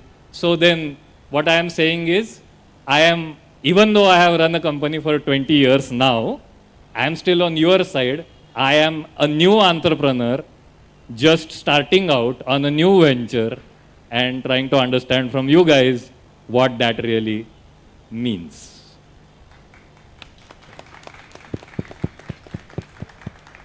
Okay, so the first thing I think we will take up is passion. What does it mean? What is its role? And does it have a role at all? Let's ask the audience first. Have you heard this word passion? Raise your hand. Okay. Do you guys feel passionate? Raise your hand if you do. Do you guys feel, okay, those who feel passionate about some specific thing, raise your hand.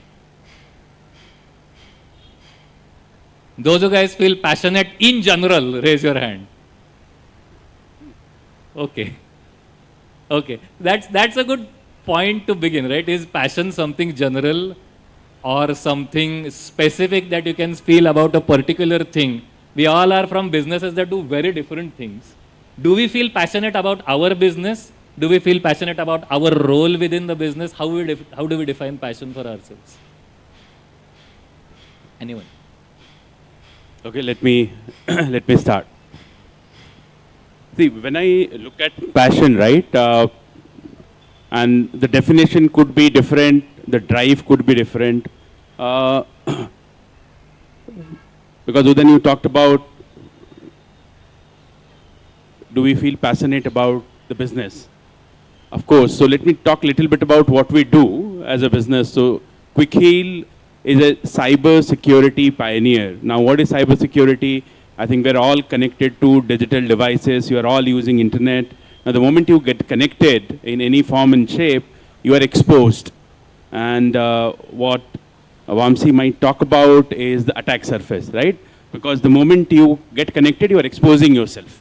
If you are in an air gap network where you are not connected, there is a cushion.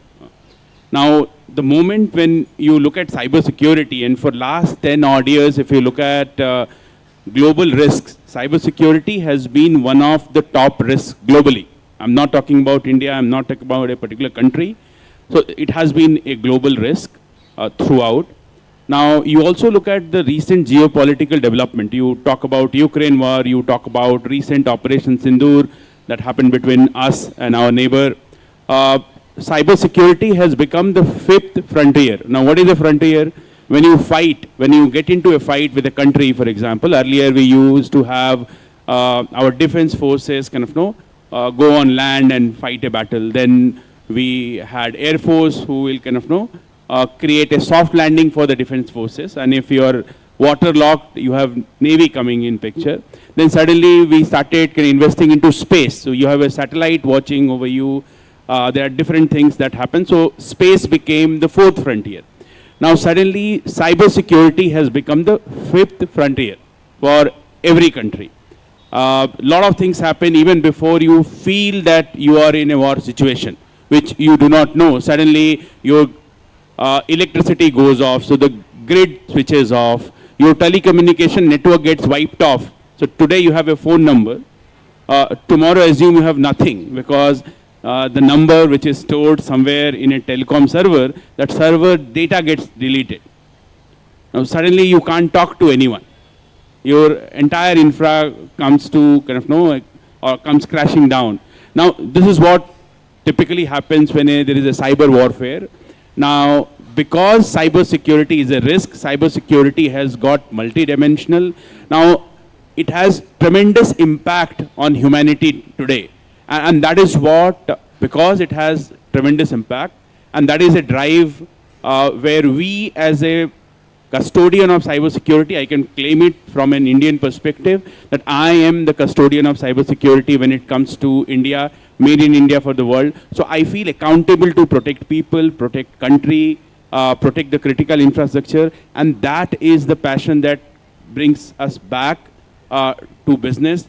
We continue to do business the way we do, and that is something that also drives me to work. So every day, everything is very interesting. It's so interesting, and every time you uncover things which are unheard of, unknown. So that is one element which kind of continues to drive my passion to work. Now, I am a marketer, I talked about it.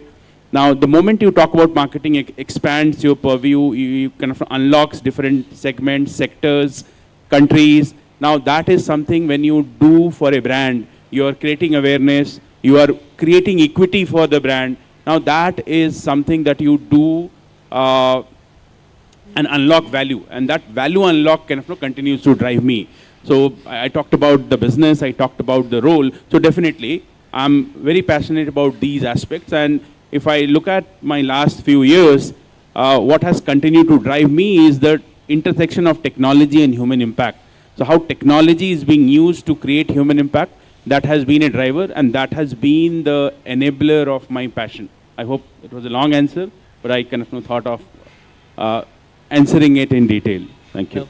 What I got to learn from that is, how well someone can articulate the vision for what they are out to do. I mean, I had never realized, and I now feel passionate about the fact that as a large country,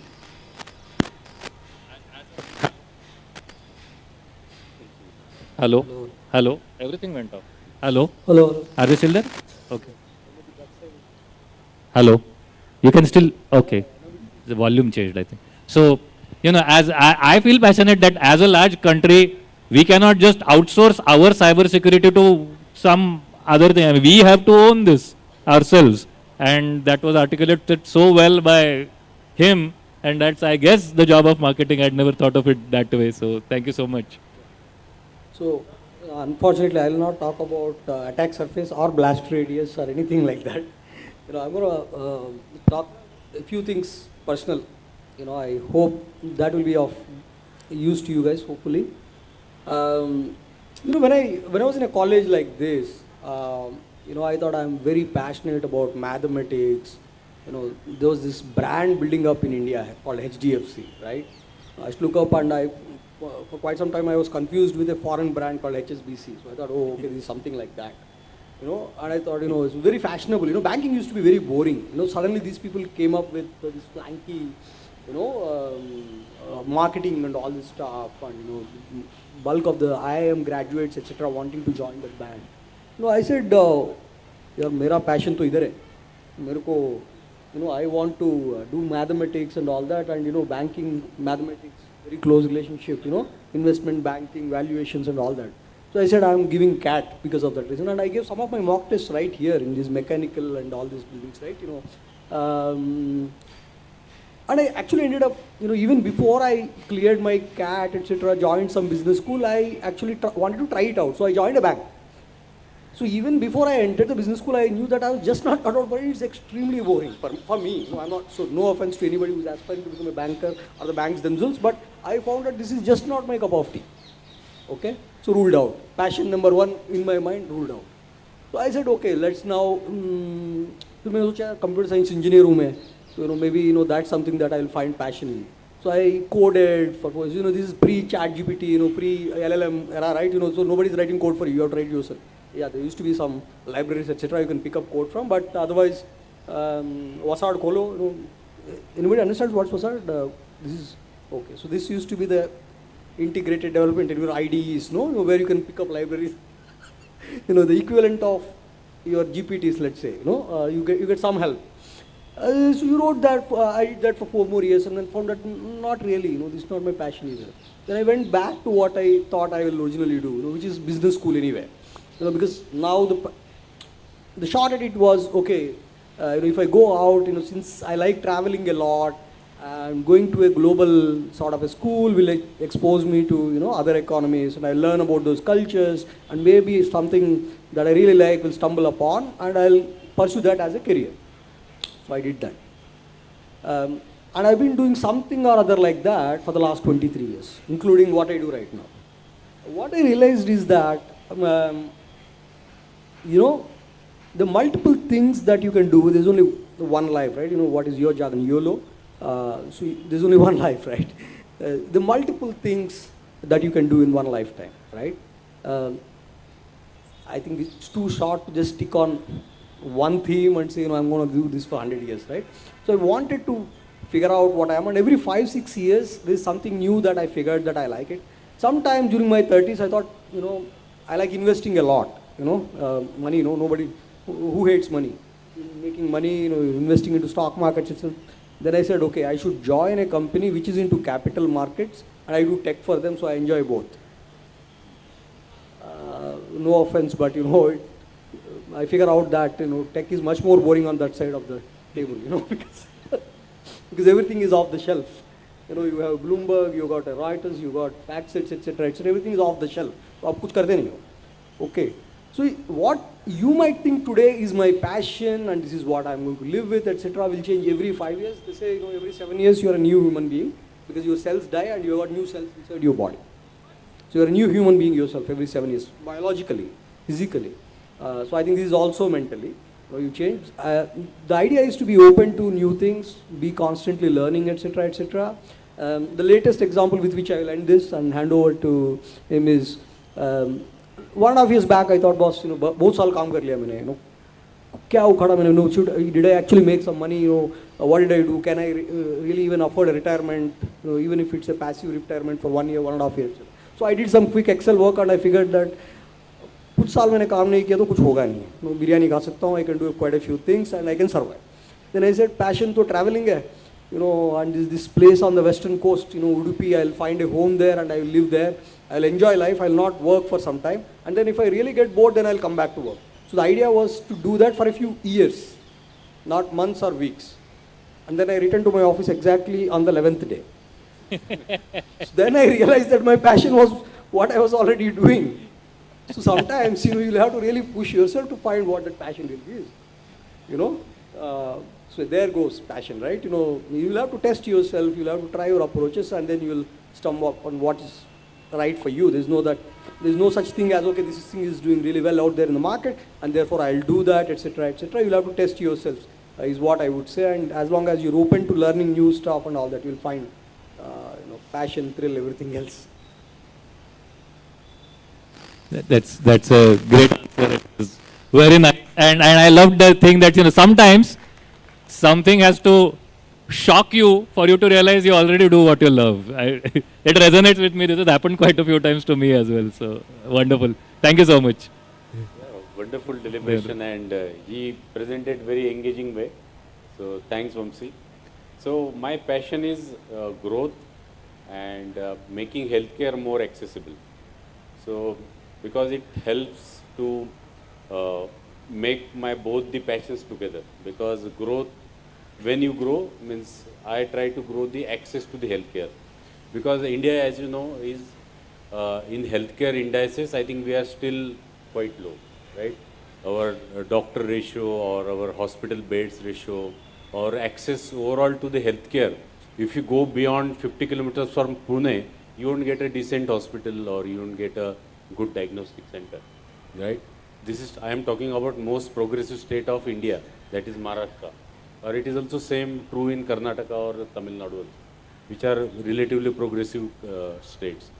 If you talk about states like Bihar or Odisha, you will not find healthcare for 100 kilometers, right?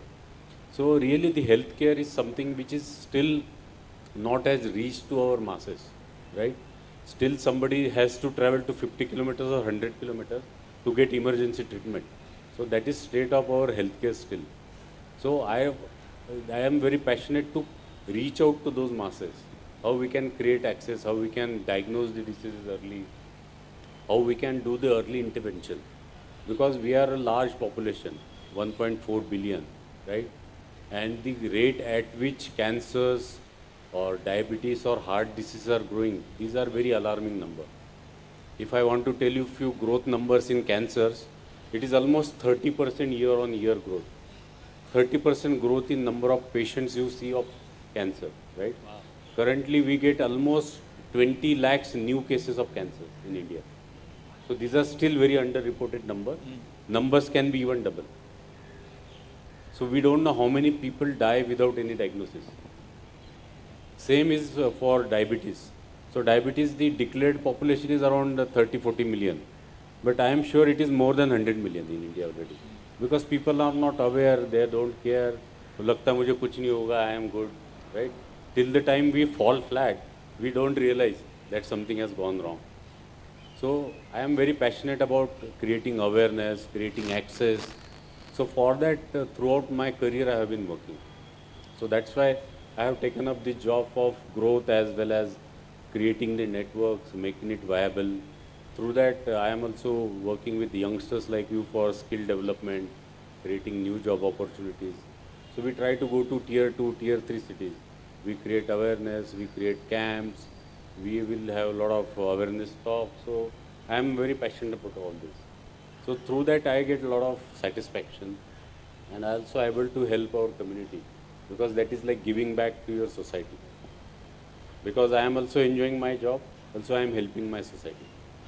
So I will request all of you through technology, through various innovations, I think we should create more and more tools which will create the healthcare access more affordable, or we can be able to reach out to those needy people.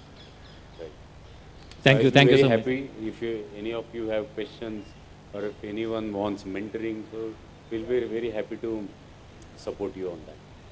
And that's true of everyone on the stage. Any help that you need from us with your passions, please feel free to. Yeah, absolutely. That's one passion for sure. There's no going back on that. You know, and if I can spend a few minutes with any one of you, helping you guide, etc., that's something that I would never regret.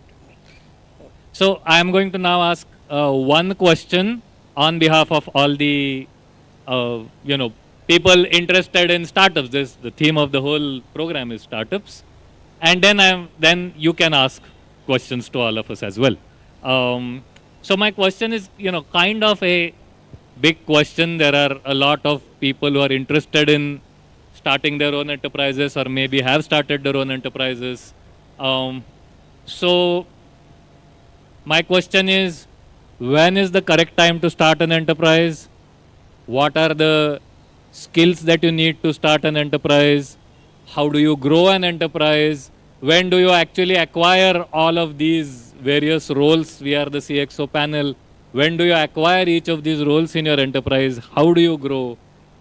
what would you, in general, what would you suggest a budding entrepreneur like me Wow. and all of us here? Okay, I'll take a stab at it. Now again, disclaimer repeated one more time. I never started up. I worked in 2 startups. I've seen startups quite closely. I'm blessed. The sheer number of people who would want to work with us. As technology partners, etc. That gives us a window into the struggles that they go through, the success that they see, all good, bad, ugly, everything, etc. So I think I'm more of a good patient who has seen these doctors. So that's the angle that from which I'm going to talk about. There are 2-3 things that I've seen as a common thread, in successful ventures. These folks are extremely persistent, right? So they don't give up. They're not looking for early success necessarily. Sometimes success could take 8 years, 10 years, whatever it could take. So they've given up fancy, cushioned corporate roles that would have made them millionaires for a long, long time to make money, right? That's one thing that I've seen. So persistence is really key, right? Second is, unless it's a very niche idea that can be executed, and I'm not sure how many such ideas exist. Most ideas need a set of people to come together. So choose your partners very wisely. Somebody who resonates with your idea, somebody who has the same wavelength, and therefore you guys understand each other that well, and that stays that way for a long, long time. The moment that falls apart, it's going to be difficult, because everybody else who will join your firm will join as employees, right? And they work for a salary. No offense to employees, I'm an employee myself for a long, long time. But then, the passion quotient of a founder vis-a-vis the employee is a huge delta, right? And therefore, you really want that set of people with whom you can work with. There's marketing, there is fundraise, there is technology. If you're building a product that's centered around technology, there's development that's going on, and you need to have somebody who is the face of the company, all this. So you will need that set of people, right? You've seen Nikhil and Nitin, right? Nikhil goes out and, he does his podcast with Bollywood to Elon Musk to whatnot, while the other gentleman is much more, he's more inward. They complement each other. It's important to have complementary skills that come to the core, because it's not just 1 or 2 or 3 skills that will run a company. So if you have, I think the real ingredient beyond passion is required, is to have that set of people who have exactly same passion and relate to the idea at an equal magnitude. To all of them, or most of them, being persistent for a long, long time until they see success. Yeah, thank you so much. That was a very beautiful answer. And I am also reminded of this thing, right? I mean, Google was a passion project of Larry and Sergey. And, I mean, I remember I was at Stanford when Google was still being served from a Stanford server. Okay, like just a computer in a basement. And that's how it was being served, and just we knew about it. We were probably the only people who knew about it and started searching. That's how it all began. And, we know the phenomenon that Google became and how they acquired all of these business skills and when they acquired it. But another interesting thing is that now with the changeover to AI, it is again Sergey Brin who is in charge of Google's AI department. And, that's not just for show.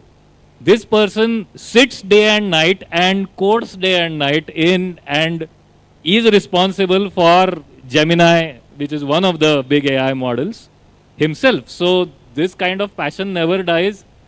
Maybe it always renews itself. Maybe the Sergey we know today is not at all the Sergey from college, because, every 7 years, every person is entirely new.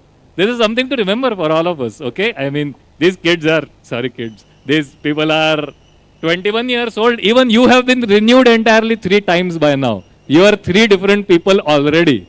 Okay, we are 6, 7 people already. So, yeah, thank you so much for that answer. Yes. So startup ideas, I think you can take out of your passion, because passion or your willingness to serve or willingness to create something new should drive it. So you can select a real life problem which will help the society at large. So since I am in healthcare throughout my life, so I can give examples of healthcare, right? So who had imagined that you will be able to have home collection of blood sample or home delivery of pharmacy, because that was unmet need. So somebody thought about it, started Uberization or digitalization of these healthcare ideas. So you can pick up certain ideas which will help multiple people or millions of people. So that idea will always pick up. And for that you can, as Vamsi said, you can have a panel or you can have a team of people who share similar vision. So you will need a complementary skill set. So somebody is good at operations, somebody is good at finance, somebody is good at going to the market. So at least 3 or 4 basic skill set one should have. At least the team of 2 or 3 people who can co-share these responsibilities is very important. So you can make a model out of it, then you can test it in a limited way, because your model has to be very good and very perfect. So you should perfect that idea. You should test in certain geographies, or your unit economics has to be fixed so that you can scale it up very fast, right? So till your unit economics, your business idea is workable, you should not be in a hurry to go to a multiple or to go to a very aggressive way of expansion. So you should make your business model perfect first. You should try to make it workable. Proof of concept, as we say in startup industry. So POC is very important. So how you can make unit economics POC as a concept, then it can be scalable. If one unit can work, 10 will work, 100 will work, and 1,000 will also work. So that is very important advice from me, to make the unit economics and POC very perfect. And work with passion, work with a good team. So without teamwork, you will never succeed. Right? Collaboration, teamwork is hallmark of success. If you see all the industrial houses, they have all worked with the innovation, always collaborative. They have always adopted new skills. So you need to be very agile. But your basics, your unit economics has to be very good. Thank you so much. One thing I learned from the two of these answers is that, you need a team. And this is very interesting that the team needs to be aligned on the passion. So they have to think the same, but they have to be complementary in their skill sets. So they can't be the same person. They have to think the same on the passion, but they have to have complementary, not the same skill. Otherwise you have gaps in skills. So together the skills have to match and create a complete. Sudhanshu, would like to hear from you. No, just like I think add few things. I think we already talked about how we should be looking when we are thinking about a startup. And again, same disclaimer as Vamsi. Worked with startups as well as scaled corporates. Now, one thing I have seen from close quarters, see earlier, and especially in your case with the current generation, the idea of startup is a welcome idea. Okay. So there is no taboo that you are working for a startup. So that's a very positive change in our society, I would say. And the ecosystem has gotten created in last, I would say, 10, 15 years. So that is wonderful. So the opportunity exists. Now when you're selecting people, one element that suddenly becomes a failure point is your ability to trust and empower them. Because if you are in control, which you are as a founder, when you have a person being onboarded with a complementary skill, and most certainly the person whom you are onboarding should have a superior skill as compared to you in the domain that you have hired. So if you are hiring someone on the technology side, you have to trust the individual with his or her own skill set, rather than just putting the person on the driver's seat and still controlling the gears. So that would not work. You will fall flat. So that, but it's very difficult to let go. It's very, very difficult to let go the control. And one reason, say for example, when Udayan talked about being in legacy business for 17 odd years. Maybe one point he definitely talked about being happy, content with what he was getting. But another thing that we have seen startups not growing is that fear of losing control. So in case you want to scale, you need to let go that. And if you are not able to, and you are the single point of failure, because for every decision the team has to come to you, you will take time to decide, and at one point in time you become the choke point. Now if that is the case, you'll never grow. For that you need to empower the team once you've hired them, after the right filters being put with passion alignment, with skill set which are complementary, all of that we spoke about. So these two aspects in terms of trusting the individuals whom you hire and empowering them to do what they are best at doing will help you kind of scale fast. Now that scale fast will come with its own set of risk where you will be able to experiment, and thanks to the AI today, you can have a lean team. Earlier, whatever, suppose, let me talk about marketing. Earlier, if I needed, suppose, 10 people to run a marketing team, today I might just need 2. Because a lot of things are getting done at a scale and precision which is unprecedented, which technology has unlocked for us. Now, that's, I would say, a blessing in disguise, because you have limited resources to invest, less people to manage, because even managing people takes a lot of effort. I know founders who have not been able to scale because they're solving for interpersonal skills within the team. Instead of focusing on the core problem, focusing on the customer. So beyond a point, it becomes difficult as kind of you scale. But yeah, these are things which will allow you to kind of scale over a period of time. Thank you. Thank you so much, and let's thank everyone on the stage once. Now, what we want to do now is we want to hear from you guys. What are you passionate about? What problems do you face? You know, we can only scratch the surface in 30-40 minutes. Each one of us could go on talking for hours on this topic, right? Because we have been in the trenches for a long time and have a lot of things to share. So what questions do you face? What is it that you would like to talk about maybe?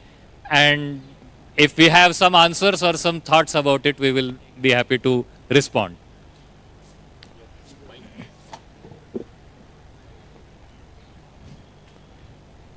So much, sir. How do I visualize startups? It's like an articulation or a lot of thought channelized into a mission statement. Like there's a lot of words I get it. I'm a first year student here at COEP pursuing electrical engineering. And the thing is that to not boast about myself, that anything that I have picked up, like I find interesting, I do pretty good in that. So the thing is that I lack a lot of clarity of what should I do. And the thing is that a college of mine, COEP provides a lot of exposure. Anything that I want to pursue, there is already a club existing for that. So the thing is, how should I articulate those thoughts, or how should I articulate all of my different things? For example, I like biology, I also like maths, I like playing an instrument, I also like the core subject or the core philosophy electrical. So how do I articulate all of this, get some clarity, and be a better person in the upcoming next 4 years? I mean, my short answer would be that it's too early. You're still in your first year. You should be exploring.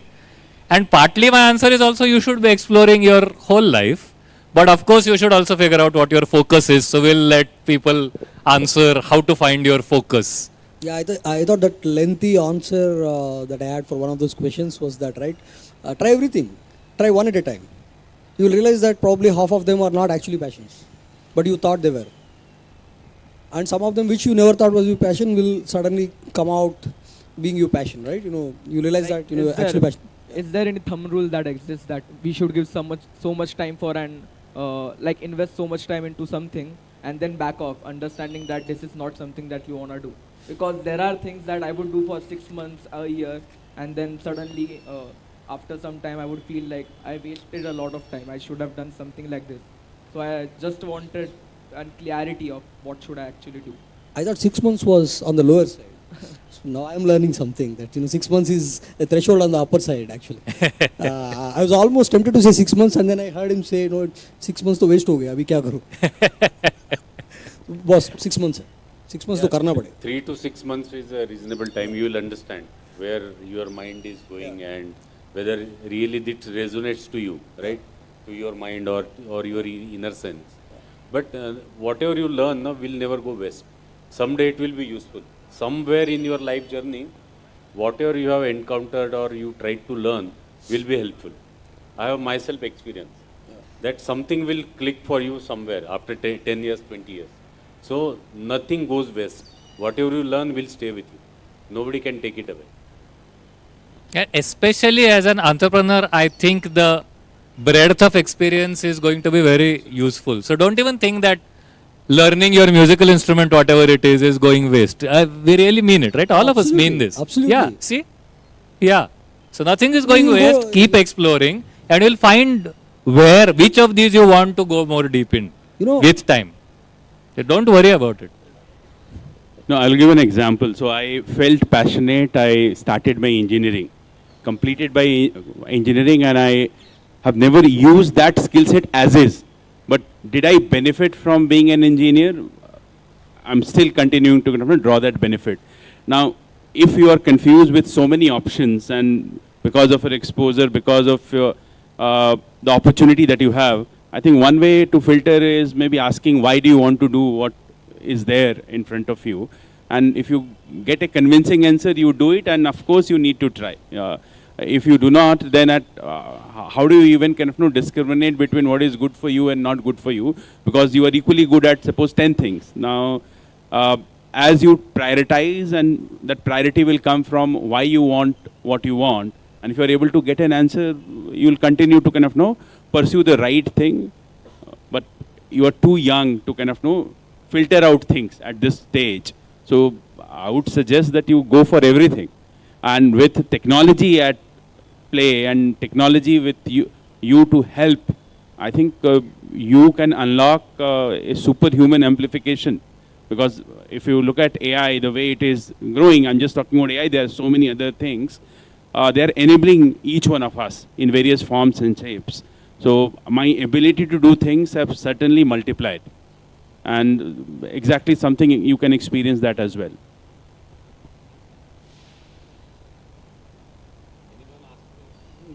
Hello. Anyone more? Any questions? Who is next one? That's it, yes. Hello sir, hello everyone. My name is Abhijit. So this is a follow-up question to what Vamshi sir was saying and what Devendra sir was saying. So you told us that you should have people along with you when you are moving forward. Okay. So I have been into a couple of startups. I've been working. I know how to scale a startup, how to work there. I have known the management in and out. Okay. But I have worked into a set practice already. I don't know how to start it from scratch. My question is really simple. How and where to find the people who are passion driven like you? Like how to find those people? Like Vamshi sir said that you should have people around you who think like you. Okay? There's this, once during an appraisal cycle, everybody understands what's an appraisal, right? Performance appraisal. जैसे आपका exams होते हैं, corporates में appraisal करते हैं. तो हमारा result आता है, fail, pass, distinction, first class, वो सब आता है, there was this one time that I goofed up a project big time. No mistake of mine, by the way. No disclaimer. This is just something that has gone wrong. Nothing could have been done about it. The huge contract failed. Some crores of rupees got burnt. Obviously, you'll have to rub off on me. Even if it's my mistake or not. This was project that I was running. It got rubbed off on me. My then mentor told me something wonderful that stays with me till now. Okay, what are the ingredients to success? You make a pill. There's ingredients to it. No, so success का कुछ ingredients define करते हैं. What are the ingredients? Hard work. Agree. Hard work. Passion. Talent होना चाहिए. Skill, talent. और क्या होना चाहिए? Consistency, dedication. Okay. Yeah. You're missing the biggest ingredient yet. Smartphone, smart work, okay? You're still missing the biggest ingredient. So learning for failures. Discipline, no. ये Learning. सब चाहिए पर So failures are necessary for learning. So that is. ingredient नहीं है वो. Biggest ingredient. Luck. The hidden factor of chance in everything that you do is so undervalued, it's so underrated. Okay? You know, Amitabh Bachchan could have been on a different train on the day that he got the call for the movie, right? Everybody talks about his talent, this, that, etc., etc. Nobody talks about the fact that he was on that very train where there was a signal, etc., and he actually could take that call, right? So this is something that you do not have control of. So the short answer to what you asked, how do you find those people? There is a strong factor of love. But if you are consistently hardworking and you're persistent, the chances are the cosmos will work it out for you. Correct. The luck will work in your favor. And if you are sheer lucky, but you don't have hard work and you're extremely talented, you're not talented, you don't work hard, but you're extremely lucky, the chances that the luck won't play its part. So luck is still a big ingredient, and it will come your way when you are consistent, persistent, etc., etc., and you will find those people around you because you're constantly thinking about that. You're constantly thinking about this manifestation, right? Today's terms. You're constantly thinking about what do I do? How do I find that right marketeer for me, right guy who can raise funds for me, the guy who can take me to the road shows, etc., etc., who can build that product for me? You will find those people because you're constantly thinking about it. This is one thing that you wake up with, you breathe it, you sleep with it. That's one thing always on your mind, and you're gonna find it. Okay, so it was quite an unexpected answer, but it was necessary. Thanks for that. Yeah. Like how can I increase your luck, like chances of getting lucky? So I mean, one thing I think what he's saying is that if you don't throw the dice, you will never be lucky. Right, correct. Keep throwing the dice till you get a 6 and start, right? I mean, Ludo. But you see the point, right? I mean, you have to keep trying and keep on thinking whether this works in your favor. The fact you want to find these people makes you talk to a lot of people. Yeah. Yeah. You go to a canteen, you talk about this idea. You go to the library, you talk about this idea. You are on a train, you talk about this idea. Suddenly you're going to bump into that one person who thinks, man, this was the idea I was also, thinking of. And then you figure out that you have similar interests, similar skills, similar talents, etc., etc. He has a slightly different orientation in one field that you don't have. And then you see that, you're a Janta. It doesn't necessarily have to come from the walls of COEP. You might find his buddy in Roorkee or a Velur or somewhere else. You might somebody on train. Yeah. Or at a panel. Right. Absolutely. So I think you should be passionate about it, and you should keep working towards it. So automatically you will attract people who are like-minded. They will come to you, or you will bump into them, right? So universe will always help you to get right people. If you have right ideas to solve, if you are passionate, if you are honest about solving the problem, you will definitely get the support from the universe. So the luck, I will say, is a manifestation, or it is attracting right-minded people.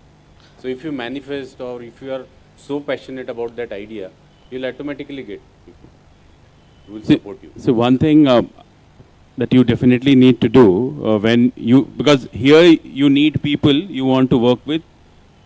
So one is you are seeking help. Now help comes to you when you shout out, right? So you need to continuously kind of know what Vamsi talked about, or what Devendra talked about. You need to call out. And same again, the problem is not different for you or for a big company. When they need people, they advertise, they talk, they have built a community. That is where they kind of seek, hunt, and then filter. And when it's just like courtship, they get into courtship. If you look at the recruitment process of any organization, there's so many rounds. So that is the courtship happening, right? So first round, second round, third round, then you find the match. If you're lucky, you get one. If you're not, you restart the process. Now that is what you need to do as a startup. And for you to get right people come to you, you need to have your story right. So you need to tell your story. Yeah. Craft it in a way where you are able to get attention. If you are able to tell your story right, you are able to shout out for help, and you have that persistence that you wait for the right candidate, you will get all your buddies. One way to get your story right is to keep on telling it to one of your friends at a time. And if he or she doesn't understand it, you think about, oh, why does he not understand it? The next time you make that change. And so that's the way, right? That's like a tiny way of how you work as well, I'm sure, right? Yeah. And then when you get your story right, more and more people start understanding it, then you'll find that correct person.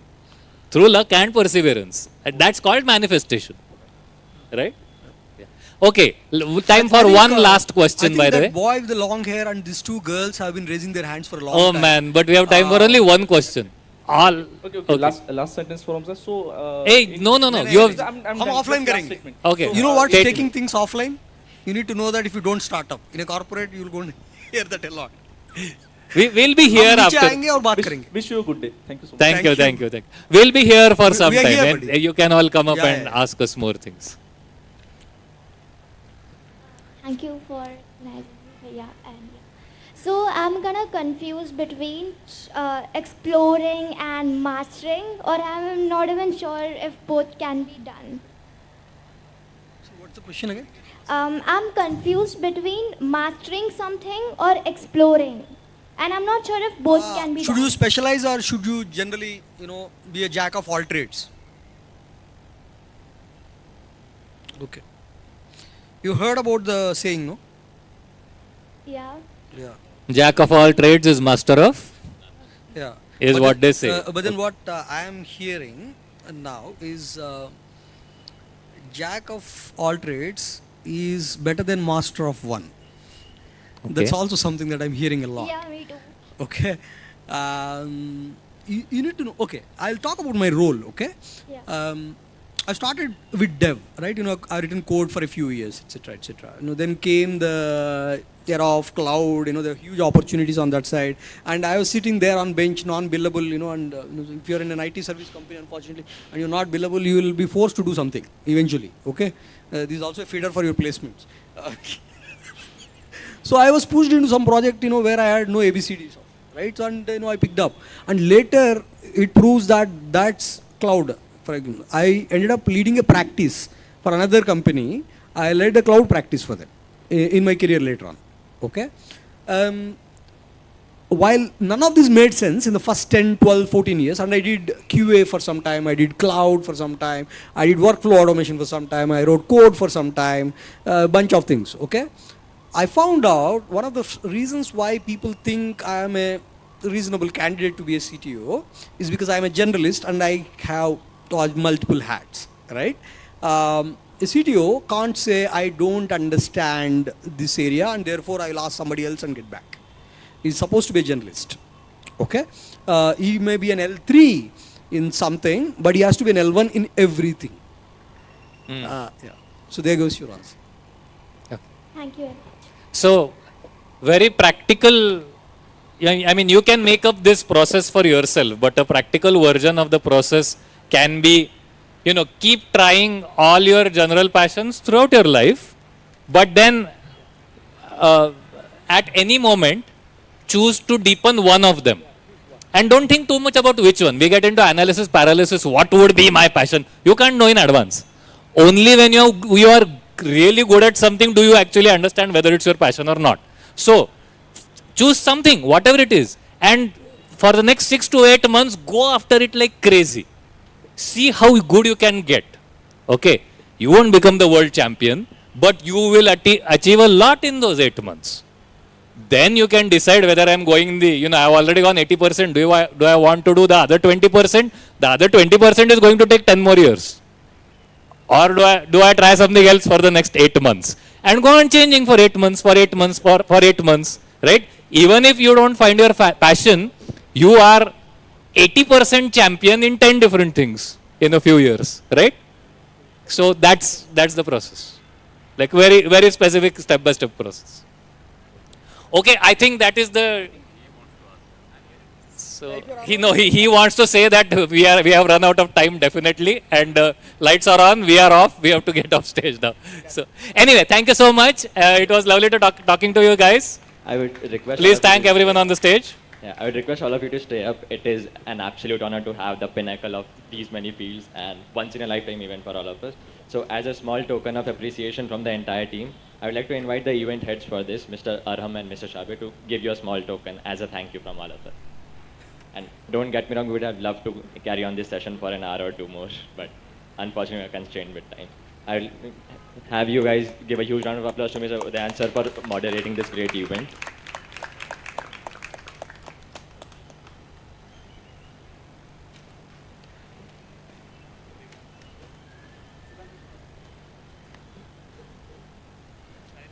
Thank you so much, Sudhanshu sir, for all of your insights from the cybersecurity industry.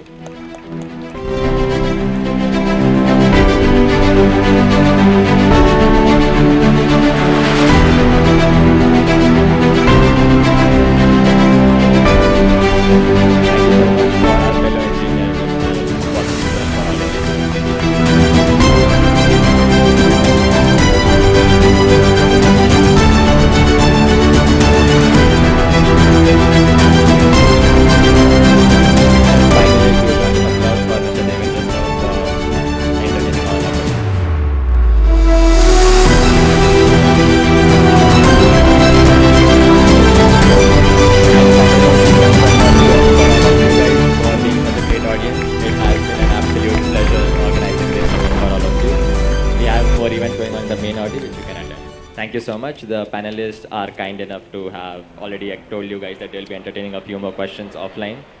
So yeah, feel free for those as well. Thank you so much.